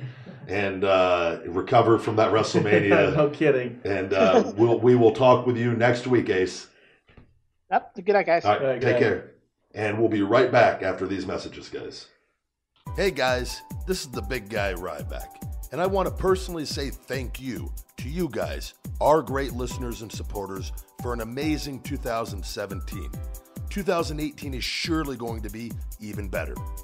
Feed Me More Nutrition, my natural premium sports nutrition company, had a phenomenal first year, and that's thanks to you. We are adding Finish It branched chain amino acid electrolyte pump matrix to the lineup for 2018 and have even more exciting custom formulas coming in the upcoming months. If you've been putting off getting in better shape and getting healthy for not only you, but your loved ones, now is the time to do it. Whether it's consuming more lean protein, burning some unwanted pounds, increasing your natural testosterone and sex drive, or ramping up your energy levels, Feed Me More Nutrition has you covered. As always, positive Amazon reviews are greatly appreciated. 2018 is your year. Get hungry, stay hungry, feed me more. We're back, and it's now time for our tips. The big guys' tips of the week. Tips of the week. Yay! Book of the week this week. I just began this. Saw this from a girl, Ashley, at the gym. Very sweet trainer girl there. She posted a picture of it, and I was like, oh, that looks like a good book. And I actually got another book out of it that'll be next week's book. But it's called The Brave Athlete, Calm the Fuck Down and Rise to the Occasion by Simon Marshall and Leslie Patterson.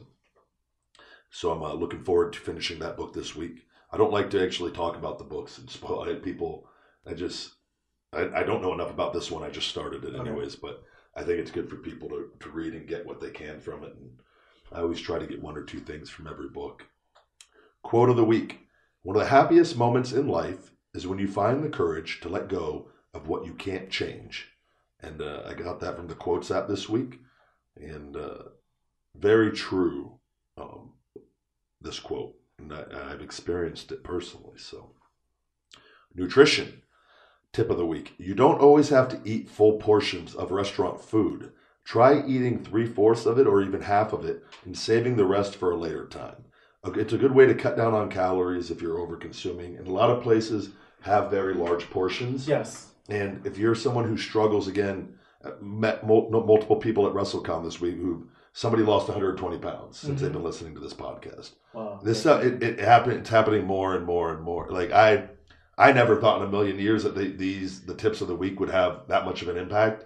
But the nutrition and workout stuff, mostly the nutrition stuff, has really helped a lot of people. And that is so, for me, it's personally very gratifying to be able to do this show and see that stuff I've done my whole life and little tricks I picked up have really been able to help people. So. Yeah, I actually do that. Whenever I go to a restaurant with some friends and stuff like that, I have my meal and take the rest home.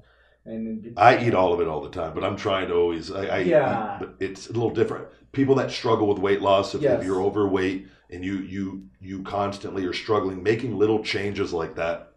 I think I think it also helps eat with other people. Yes. Because you eat, but you can actually converse with people, so it makes you eat slowly. Yeah. And so that's the one benefit of it. I mean, if you have a nice conversation with people and stuff like that, you eat and talk, and then it slows it down, and then.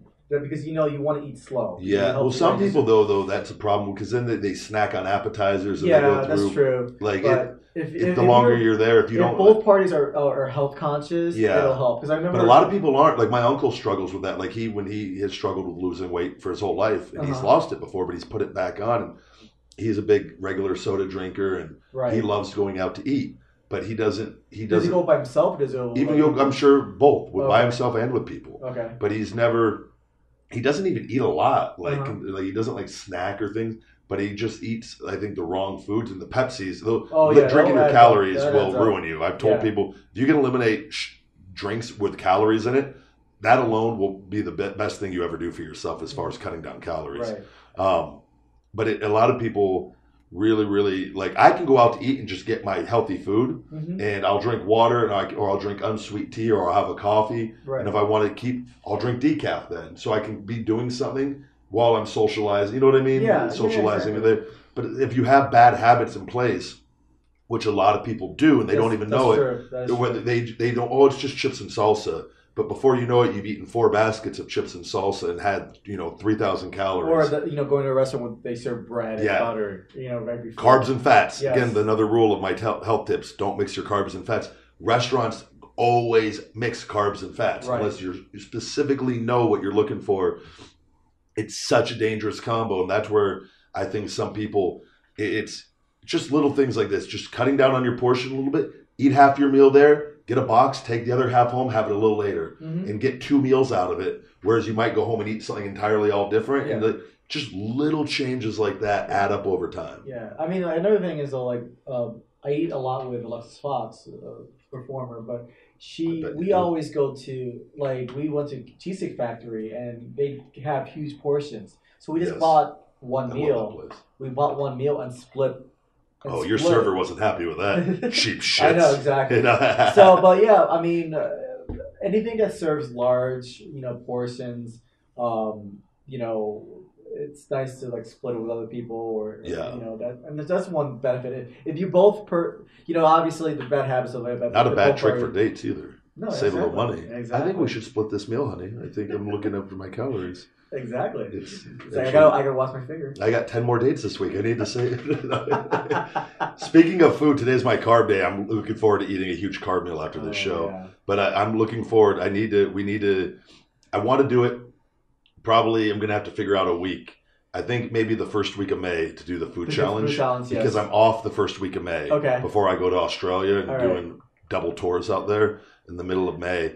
I want to do this slider challenge. Big guy versus food. We got the camera. We're going to do it. Do you want to get maybe just give him a call NC. Maybe get like good press going on. Then maybe get the meal for free. We'll just it's just like I have a couple million followers, 2.5 million between Instagram and Twitter. We're gonna do this on YouTube. We're on the YouTube channel, and hey man, yeah.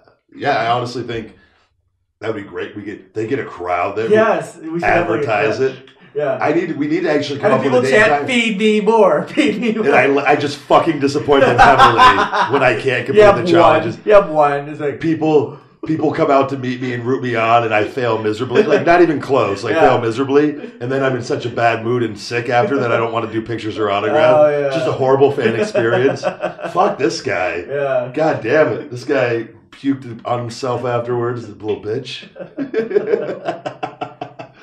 All right. Great. We're gonna get a date set up for this. For sure. Workout tip of the week. Take the stairs. This isn't a gym thing necessarily. This is a life thing. Take the stairs whenever you can. Don't always take the escalator or elevator. Doing little things like that, it creates good habits. It helps burn a little extra calories. Another little thing I like to do is I hate parking sometimes grocery stores unless a spot is blatantly just open and there's no car in the front of a parking. I'll usually park in the back of a parking lot, usually the back right or back left corner, and it's usually quicker than looking for a spot because you park right away. And the distance really isn't that far. Yeah. And again, there's different parking lots and stuff for different things, but park further away. Get in the habit of walking. And it's just little things like that where you're just being more active and burning more calories. You'll feel a little bit better. You'll feel good about yourself. Your self-esteem will be better knowing that you're trying. Doing little things like that. And always return your shopping carts. Don't be an asshole. That's also, that is to me the epitome of laziness. And I've mentioned that time and time again. I can't tell you how many times when I see somebody and they just take their shopping cart and just leave it, right? Yeah. And I don't understand I just finish it. Finish what you started. Just put the cart back. Well, I mean, I go to a dollar store, a 99-cent store, because they have cheap. I buy clean. Well, you're sharing dinners. It's not no shocking. Well, yeah, I know. Yeah, I'm cheap. I'm kidding. I'm frugal. Yeah. I'm not cheap. I'm frugal. No, but the 99-cent store is where you actually have to put a quarter in for the cart, and so the only way you get your quarter back is to return the cart. So you provide an incentive to return the cart, people will do it. I should come up with a device that you put a quarter and you get back a dime. That way, make a little money on the deal. Right, you know what I mean? Right. But I mean, it's a smart way. You want to take this shopping cart? You're going to pay for it. Yeah, someone's going to be out of the job from picking up the cart. But I mean, it gives for 25 cents, people will come back and return it. Yeah. And so I mean, there's probably that's actually going to be a thing. I feel like I think that will be end up replacing cart. Well, you're still going to need the people to get the carts out there from the things. But you also mentioned also bring your own bags to the grocery store. Yeah, that's something I always have them in my car and truck. It saves plastic because of all the plastic. There's multiple books I've read on that, but there was a documentary too. I forget the name. I think it is called Plastic on Netflix. All the plastic gets dumped in the ocean. Yes, and it kills a lot of the fish and the animals, and it is. I've always wondered why we don't. I was trying to think of what is the solution to our landfills and trash and stuff like that with plastics. I wonder if there's a way, and maybe they do. If you're going to do this, huge metal containers that are leak proof of some sort that can be dumped into the ocean, which is again a whole other issue, of putting stuff in the ocean. But when there's only so much land, and obviously we're becoming more and more populated on a daily basis. In my head, I just picture if we created these large steel containers that could be sealed and then put on ships and then dumped in the ocean. Again, you're going to obviously fuck up dropping, but if they were able to see with technology clear shots into the deepest parts of the ocean, where you could dump these things of plastics or things or landfill or garbage. Again, I don't know if this is the best idea. I'm just thinking of different things. What do we do? Well, if that would have repercussions with the water levels, obviously, and things too. Well, my help, the volume might go up, but no, they actually make some companies are making biodegradable plastics. Yeah. Where they put in fruit and then they have the plastic, but it's also biodegradable, but also like for like the cans where they have those rings and stuff like that. There's some companies that are making one where you can actually dump it in the ocean and actually feeds the animals. Oh wow! So they can eat it. That's brilliant. Yeah, exactly. And so which sucks though, because if they get used to that though, and then there's the other ones out there. Yeah, they won't know. But I think, usually animals. I mean, but they're still doing it. I mean, they're still doing it currently right now. Yeah, throwing garbage in the ocean, and they're trying to eat it. I just don't see how we thought that was a good idea of just putting garbage in the ocean. Like, I don't see because people want to find a quick and easy way to do stuff. But I feel like there has to be just better ways. Yeah, I mean, as humans, I feel like we've just.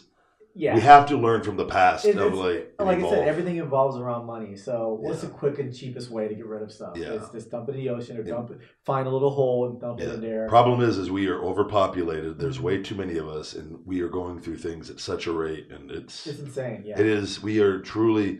I just in one of the books that I think it was in the Elon Musk book, they talked about that movie Idiocracy that I've referred to several times on this podcast. It's happening. It is really happening. Yeah. And it's nothing again. It's just, I can't tell you how many people that you meet and you're like, what a smart person. Or how many kids do you have? None. Yeah. It's I don't know. And it's again, who's no right to tell people what to do or not to do as far as, but you can clearly see there is a trend happening, and it is definitely scary. I really. I love Las Vegas, but it's getting busy out here now. Yeah, the construction and I really often sometimes ask myself, or living far enough away here, so far north or so far south in between here and California, where you're just eventually you're gonna be people around you at some point with the way that because the building's just gonna keep growing out and out. But or being so goddamn rich you could build a house inside the mountain. Just fucking a hidden house inside the mountain. Yeah. I travel to California and I don't understand how people live next to mountains because, dude, it erodes. And so when you build a house, it's gonna fall. Yeah, there's some beautiful places in California where you see. I'm just holy shit, I would be terrified. Yeah, and driving in up a in the pool, mountains, hanging on a ledge, and by the way, in New Orleans. I was terrified. This hotel, we were at the Sheraton. Oh yeah, I saw that video. 43. There's a lot of floors to come down. Just waiting. Elevators took forever at this place. So he took the stairs at 43. Yeah. Man of my word, I'm 43 flights of stairs each way, morning and night. No, not at all. Yeah. But the elevators were the system where you put your room number in, and then they tells you what elevator. I'd usually had good success with those because they've never been busy. This place was too busy. Oh shit! So elevators took forever. Just waiting. I waited 15 minutes one night to get up to my room, but I got up there and I'm 43. That seems pretty goddamn high. And I opened the window thing and I'm oh my god! It's there's no balcony. It's just window drop. Yes. And I put my finger on the glass and I'm poking, but I'm giving it a little bit of pressure. Yeah. And because I want to know just how fucking secure are these windows here in New Orleans? I don't know. Are they like the Las Vegas casinos where there's this thick, heavy glass? Where are these things supposed to be meant if two dudes got in a fight and they jump out? I didn't feel that. I didn't get maybe nothing against the Sheraton. Right. I didn't get that vibe off these windows. My finger was bending this thing. Oh shit! And I'm pushing with my finger, and I feel the window moving in and out. I'm oh man, this is. And I look down. I instantly take my finger off. I'm I'm going to do an Instagram. I want people to see this fear right now. I legit, and the bed wasn't that far from the window. Yeah. And the desk, and I just I'm just going to shut these. There's shutters. They're not curtains. And I just shut it, and I ignored it, and I didn't think about it. And the next morning, I looked at it again. I go, holy fuck! I could actually see the ground. Yeah. I was I don't like being up this high. Yeah. Not one bit. And I don't even necessarily have a thing. So you're not really afraid of heights, but no, because I've done plenty of things but I don't high. like being in vulnerable positions if I don't have to. Well, you don't have no control over it. That's the fear. You don't have control. Yeah, it's like airplanes. I don't necessarily have a fear, but I don't like not having control. Yeah, and it's again, if a mistake happens in the air, you're fucking in the air. When I was flying back from Denver to Denver and back from turbulence was. We had it on the way back. I've learned to control myself on that, where I'll have my meditation music on, and like I was sleeping today, but I woke up on it because they made an announcement. It was pretty heavy turbulence. Right. But and again, knock on wood, never been in it where I've been in where the plane is dropped. Yes. Where like that's a little, that's pretty scary. It's a little much, yeah. But that hasn't happened a ton, but it has happened, and some people get excited by it. Some people, dude, there were people who were laughing. Yeah. And I was like, I think that makes it worse. You know, when they start laughing hysterically, it's like, dude, it's like, what's so funny? Yeah. It's like, this is not a funny situation. I made the mistake years ago of watching How Airplanes Crash on TV. That fucking TV show. Have you seen it? No. Yeah. Don't. It's not. It won't help you at all. Like, because a lot of this stuff in airplanes now and technology is so advanced, and this stuff can still happen. But you see some of these, like, you don't want to know how airplanes crash. No. I don't want to know that when I'm I want to believe that this stuff can hold up to anything and be completely okay, and I'm gonna be fine. Yeah. Like, I don't want to know that the engine can explode and the fucking plane side can get ripped off and my seat can get sucked out of the air and I can get shot out of the plane. Like, I don't want to know that shit. You think I want that fucking image in my head? Yeah. I sat by the fucking propeller one time, and I'm just thinking, and I was right in front of it where half the side of the thing, it was an exit. So if the thing had the door, whatever, right? And this is stuff that goes through my mind. Yeah. That if whatever happened, if somebody freaked out and opened the exit door, and then my seat got sucked out, I'd go right into the fucking propeller. Plane would explode, and then I'd be responsible for all the deaths.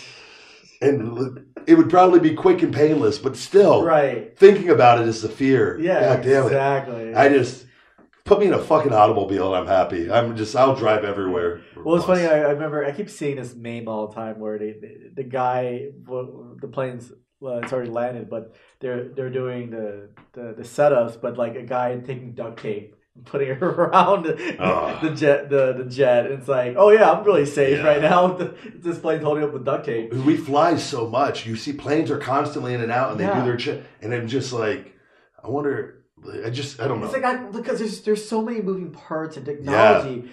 So when a plane lands, it literally they would do a quick sweep. Yep. And they say, oh yeah, we're just gonna do a quick check and stuff like that. It's like how if one part gets broken or goes missing, the plane can go down. And it's just saying that it's like, oh yeah, we're just gonna unload real quick, and we'll be ready in 30 minutes. Yeah. Well, they always do their checks, and they know these people know what they're doing. Of course. But I'm always happy though if a plane they catch something, even though we're gonna there's gonna be a delay, and it sucks. It sucks. But like, you don't want to go in the air if there is a problem.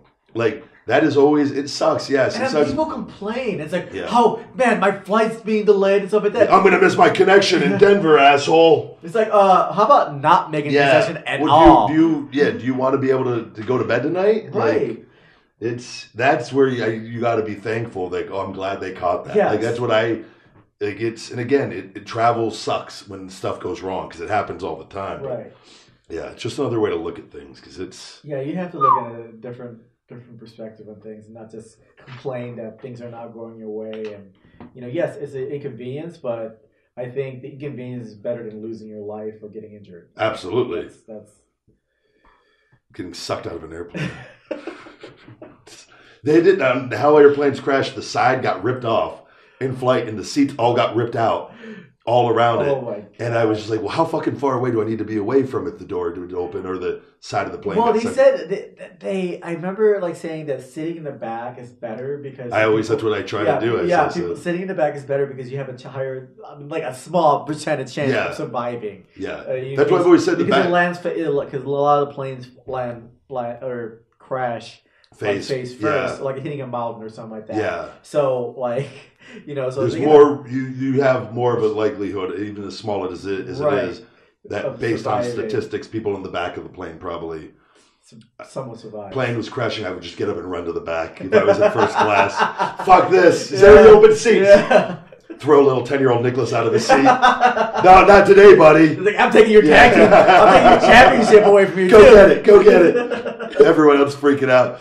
I'm like the evil villain in Titanic that's trying to get on the boat. Yeah. You piece of shit, boo. Throwing a baby off. People are just beating the shit out of me. It's like, no, I just want to live. I was going to put the seatbelt on both of us. Oh my god. No, I'm kidding. It would never. But I try. That's why at Southwest I sit on the back of the plane. Like little things like that. Yeah. But like again, you get first class, and which I've flown many times. It's nice, but I do. They should change it up. They should put first class in the back. I would love that. That would be like put first class in the front. But you can still board them from the back. Have a door back there and put them in. Yeah, but what a great idea. I don't surprised they don't do that. It's like yeah, you guys are paying more for this seat, but if something goes wrong, you're going to be paying for that too. Right. Like no, again, they should start charging a fee for that. For life protection, health insurance on the. Would you like a back seat where you have a 13% chance more living if we go? Or maybe just put a parachute in the back. For an extra. We're going to include a parachute. Would you like your own parachute where you can go out this back door if anything goes wrong? I've always again, it wouldn't be able to get all the people out of a plane. I wonder if you could have your own parachute. They'll carry it on. Like a little bag. No, because I think parachutes would have they have gas containers. I think. Oh yeah. So if it ever goes off, then that would be a hazard. It's unfortunate, but that's There should just be one on the back of the plane. Whoever gets it survives. Yeah. Look, we're going down. Fucking chaos is gonna. You can sit in your seat and just scream. Have a Survivor series in the plane. Yeah. Sit in your seat or scream, or get up and fight to the death to get that parachute on and survive. Like a cage match. You fucking get everybody off. You have to throw that parachute on and you go jump out the back door and 5 motherfuckers grab on you and then you all just die violently. Yeah. Doesn't work. Big fat guy holding onto your leg. Fucking the parachute just folds up in reverse. Just fucking can't take the weight. Yeah. Fighting on your way down to try to land on the fat guy. Kicking off. What are we talking about? The show is... We just went off the rails right unhinged. Now. Oh my Conversation God. with the big guy, unhinged. All right, we got any questions this week before we go ahead and... let's see. I did message Phoenix. I never heard back from her, unfortunately. Let's see. I think she's she's probably flying. We've gone long tonight anyways. I'm all right with but it was good. It was a good conversation. Yeah. Let me see here. I think you posted up on Instagram. I did. I like the Instagram. I could actually pull it up too here and get us I did a little baby Ryback.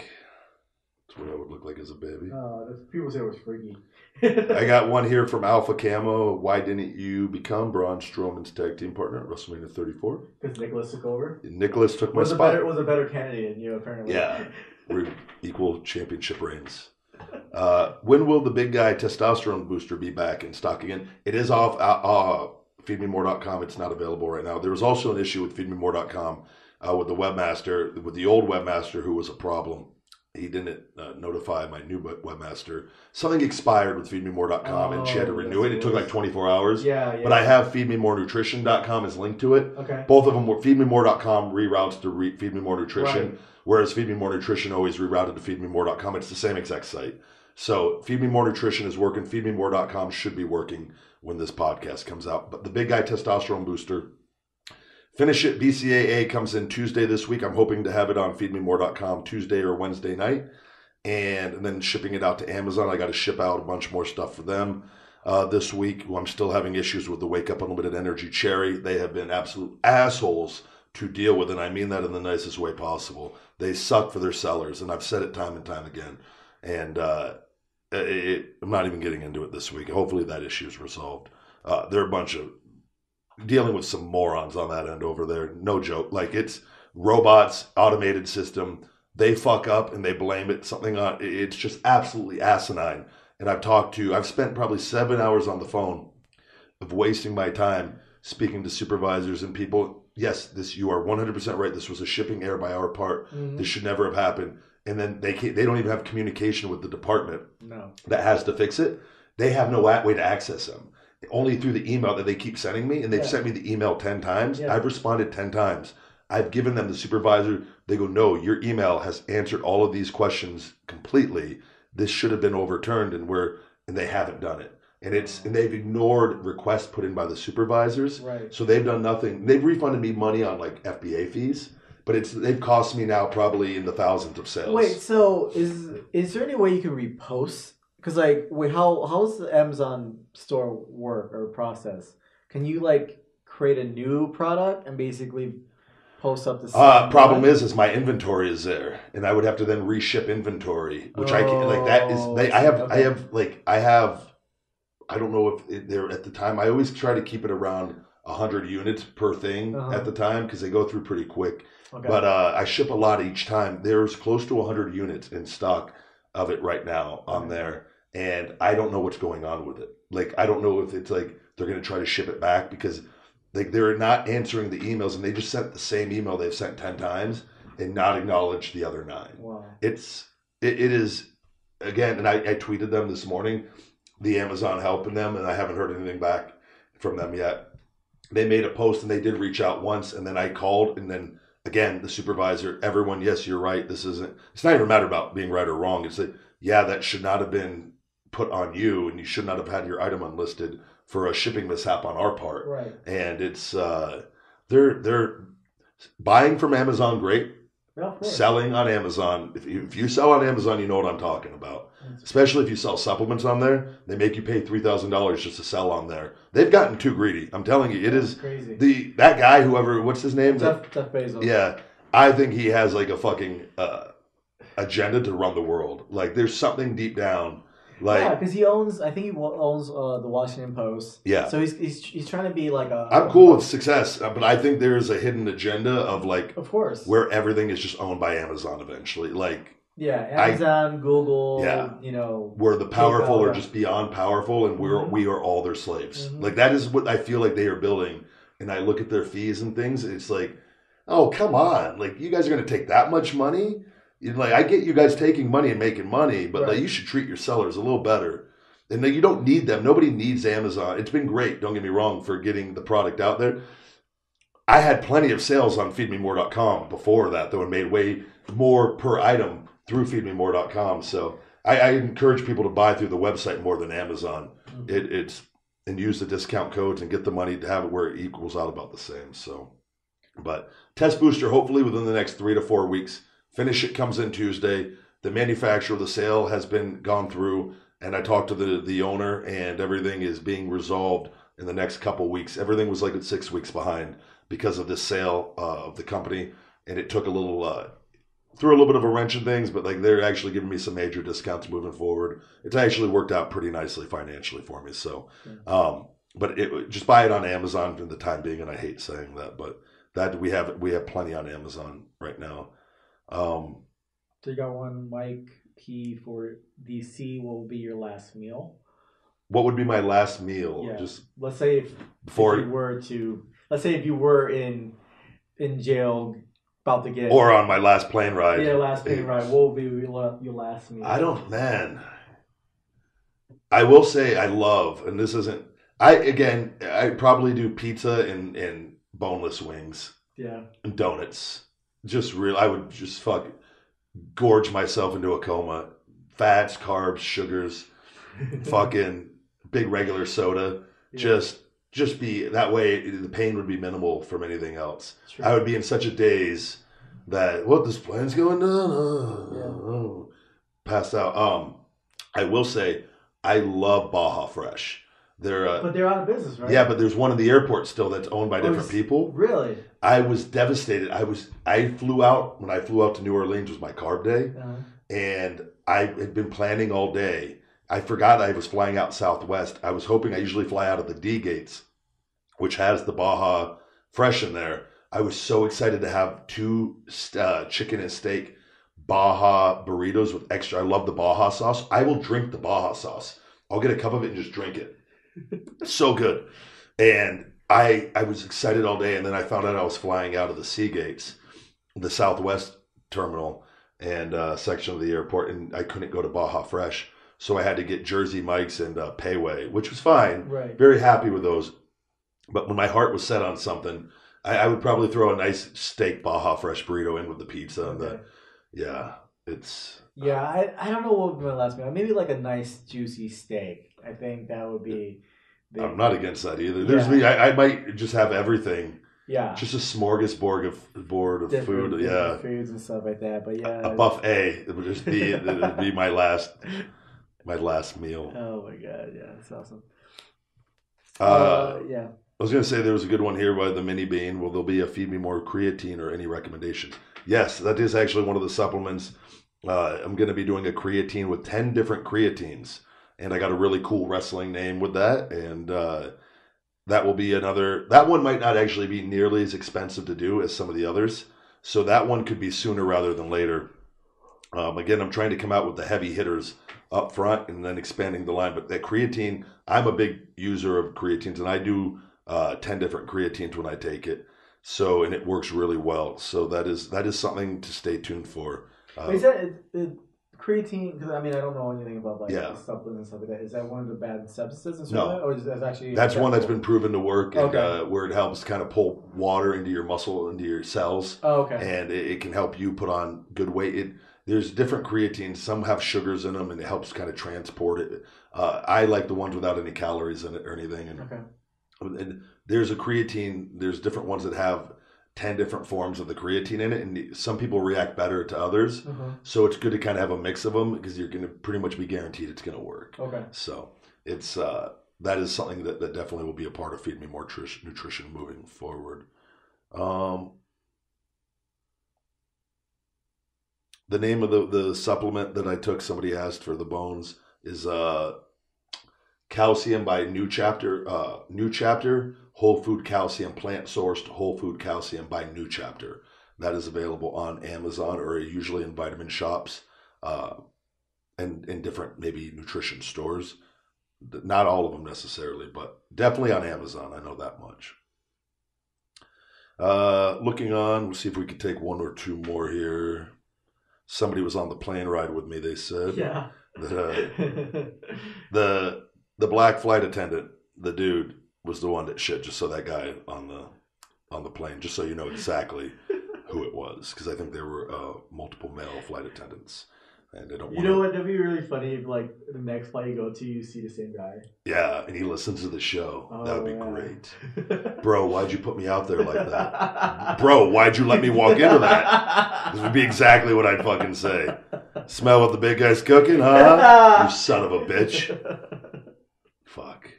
And guarantee you, like, the next person that went into that bathroom, they thought it probably was you. But I don't think anybody saw. I got out of the people were just loading the front of the plane. Okay. Nobody was looking back, paying attention. Like I know, I literally after I saw. So just imagine when the flight was full. Oh yeah. That would have been. That would be like you really like walk out. No, that man, it wasn't me. It wasn't me. Yeah. No, I think that if I would have come out and somebody was right there, I would just say, just so you know, it was that guy. What is he going to do to me? You're going to, I feel like you need to take ownership of that. He left the shit stuck on the side of the bowl. I don't even know if he wiped his ass, to be quite frank with you. He's touching all this shit right here. But that wasn't me. I just had to piss. I was in there. If you look, I was in and out. So was he like, when they were serving, like, Cokes? I slept the whole time. I wasn't getting anything from him. Just imagine. I wouldn't have. I would have just gone on the plane ride without, peanuts? No, thank you. No, thank you. Don't feel like having shit on my peanuts. You want some chocolate? No, I don't want chocolate. God, it was just a disgusting human being that guy was. I literally, I hope he didn't see it. But I don't buy that for 1 second. Oh my God. Okay, final question here. This is a good one. By Mr. Poto. Is there any wrestler out there right now that you would like to work with that you haven't? There's quite a few. But again, I've said this time and time. I think I would like to have a match with, and I think as I continue to get better and feel better, like I'm feeling really, really, like I'm continuously getting healthier right now, which is so cool. Like my back is the best it's been in 2-3 years. Kenny Omega is one. There's plenty of guys though. But I like his style and he's physical. And I'm sure there's some Japanese guys over in New Japan and whatnot. But I think again, as I continue to work more and more here coming up and take on more bookings, I think that is Omega is really interesting to me. What about any wrestlers that, like, in the past, that's, obviously... We've done that. Yeah, they've asked that a bunch of times. But this currently? Just guys like right now, independents. Okay. Like I've wrestled, a lot of people always ask me, wrestle Braun Strowman and everything, right? And I've wrestled him when he was part of the Wyatt family multiple times on like live events and overseas tours, and we always did some really cool little stuff together. So, but there's a lot of people, and but again, right now it's just taking one booking at a time. Know who the opponent I'm facing, and focus on that. Try to get the best match possible with what I can do, and working smart and doing some stuff, but still, I'm not doing things like gorilla presses like I used to do every night, picking guys up over my head, letting my shoulder can get better. I can still do certain power moves where I don't stress my body. Like I quit catching guys. Yeah. That was the thing I used to do all the time. People don't realize when you catch guys off the second or top rope, you are compressing your spine and your core strength. That's why a lot of guys don't do it. Mm-hmm. I take a lot of pride, and I was able to do that consistently for years. That played a part in my back, and doing that finisher, shell shock, picking guys up and picking up heavy guys at the end of matches. And like, it was a culmination of many things, the backpack stunner being the main culprit, which is I'll never do another ass bump, no more leg drops, nothing that compresses my spine. And just working smarter, I can still be just as physical. I do my clotheslines with my left arm now, things with my meat hook clothesline. Because why? I don't need to, I am working smart and getting healthy, and I've had to adjust on certain things. That's why I like wrestling guys that are smaller than me. Mm-hmm. Bigger guys tend to get tired quicker, especially on the independents. WWE, not necessarily, but on the independents, it's definitely a thing. And it's not a knock on, it's just, it is what it is. And lighter guys I can just do more with, and it's easier on my body. Yeah. And I know how to work in a certain style enough to make that where we can do a believable type matchup, and they do too. And I just enjoy that. But Kenny would be a fascinating matchup for me. That intrigues me. And I think that would blow a lot of people's minds. So I know, but to follow that, but like when you wrestled the guy from Scotland, was he the same size, right? He was a little bit bigger dude. Like the dance. Yeah, the first night, he was the biggest one of. Grado. Okay. Yeah, he's an awesome guy, man. Great human being. Stitch actually sent me the video of you dancing with him, and I was like, that was laughing, man. It was. That's how he dances. Like he does a little. Right. I was trying to kind of do what he did. Right. I didn't walk through this at all, by the way. That was as raw, and I wasn't planning on having to do a cartwheel. I haven't done a cartwheel since I was a kid. Really? Yeah. Which I was happy with my cartwills. They weren't completely vertical, but they were smooth. I thought it got a reaction. It wasn't like, oh my God. It was. I felt so good about it. I did 2 of them, and I was feeling. What was the song you were dancing to? Is it what's Madonna? Yeah. Is it Faith or is it the prayer or no? Yeah, is it prayer or something? I think so. Yeah, I think prayer. Yeah, I think it was. It is something. Yeah. I forget the name. If I hear it, I go, "Yep, that's it." Yeah. But it's. My God, I was trying to leave, but then they hit the music. I kind of got to my head. Oh, I like this song. I stuck around, did a little dance with them, and some people like get upset. What the fuck? Blah blah blah. Like Jesus Christ! Yeah. Like the crowd, everyone was happy. It was after the match, after match shenanigans. Right. Like what has happened to? And it was only a few people. Yeah. Like what happened to the Ryback that was feed me more? Well, watch the goddamn match. You see that Ryback the whole match pretty much, outside of a couple little ha-ha things that we did with him. I mean, it was like, Jesus Christ. Like, anybody, like, then you get people, you just do the same thing all the time. You step out of your comfort zone and do something, and then people are just like, they can't handle it. We live in such a shit time with people where they oversensitive. Yeah, it's like just enjoy it and just shut the fuck up. It's entertainment. It's all fun and games. Eddie, Like a Prayer will be the song of the week this week in honor of Grado, a great man and human being, and a funny ass dude. I'll never forget. When I saw him on Impact. I don't know if it was years ago. I had never heard of it. I'd watched independent matches and stuff, but he's a big star in Scotland internationally, and I haven't watched a lot of Scottish wrestling at that point or anything. And I was like, who's this guy? And I had no idea, and I didn't get it. And I had no idea. Like he had the fanny pack on, and then like after you watch some of his matches, like okay, and then like he's a good dude. He was fun to wrestle. I enjoyed it thoroughly. That was a good time. But, all right, Asian Joe, I'll let you go ahead and anything you want to go ahead. Yeah, AsianJoe.com. This is a blog. Just put Super Show on there. I'm on Twitter, Webmaster Joe. and also on Instagram. I also mentioned earlier that the Dragon Ball Z parody came out. We actually call it Dragon Boob Z. So it's on woodrocket.com and also on pornhub.com. I play the character of Vegeta, but it's Vegeta.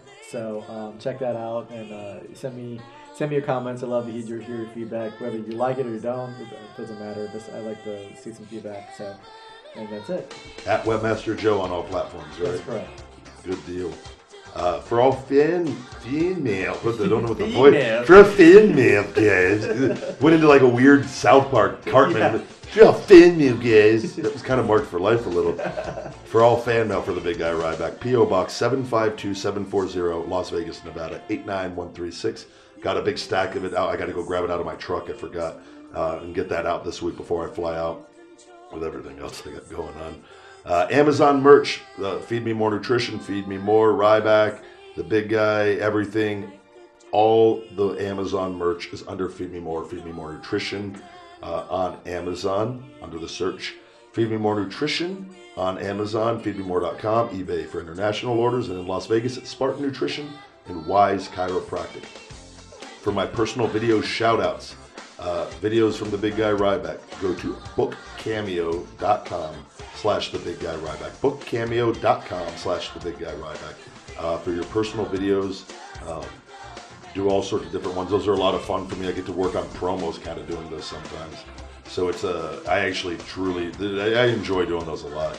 And the feedback from people, you get to make people, like, bring a lot of joy to people. Yeah. And it's a way to, it's a good little deal. I just met one of the owners of the company, Arthur, or somebody that works for them.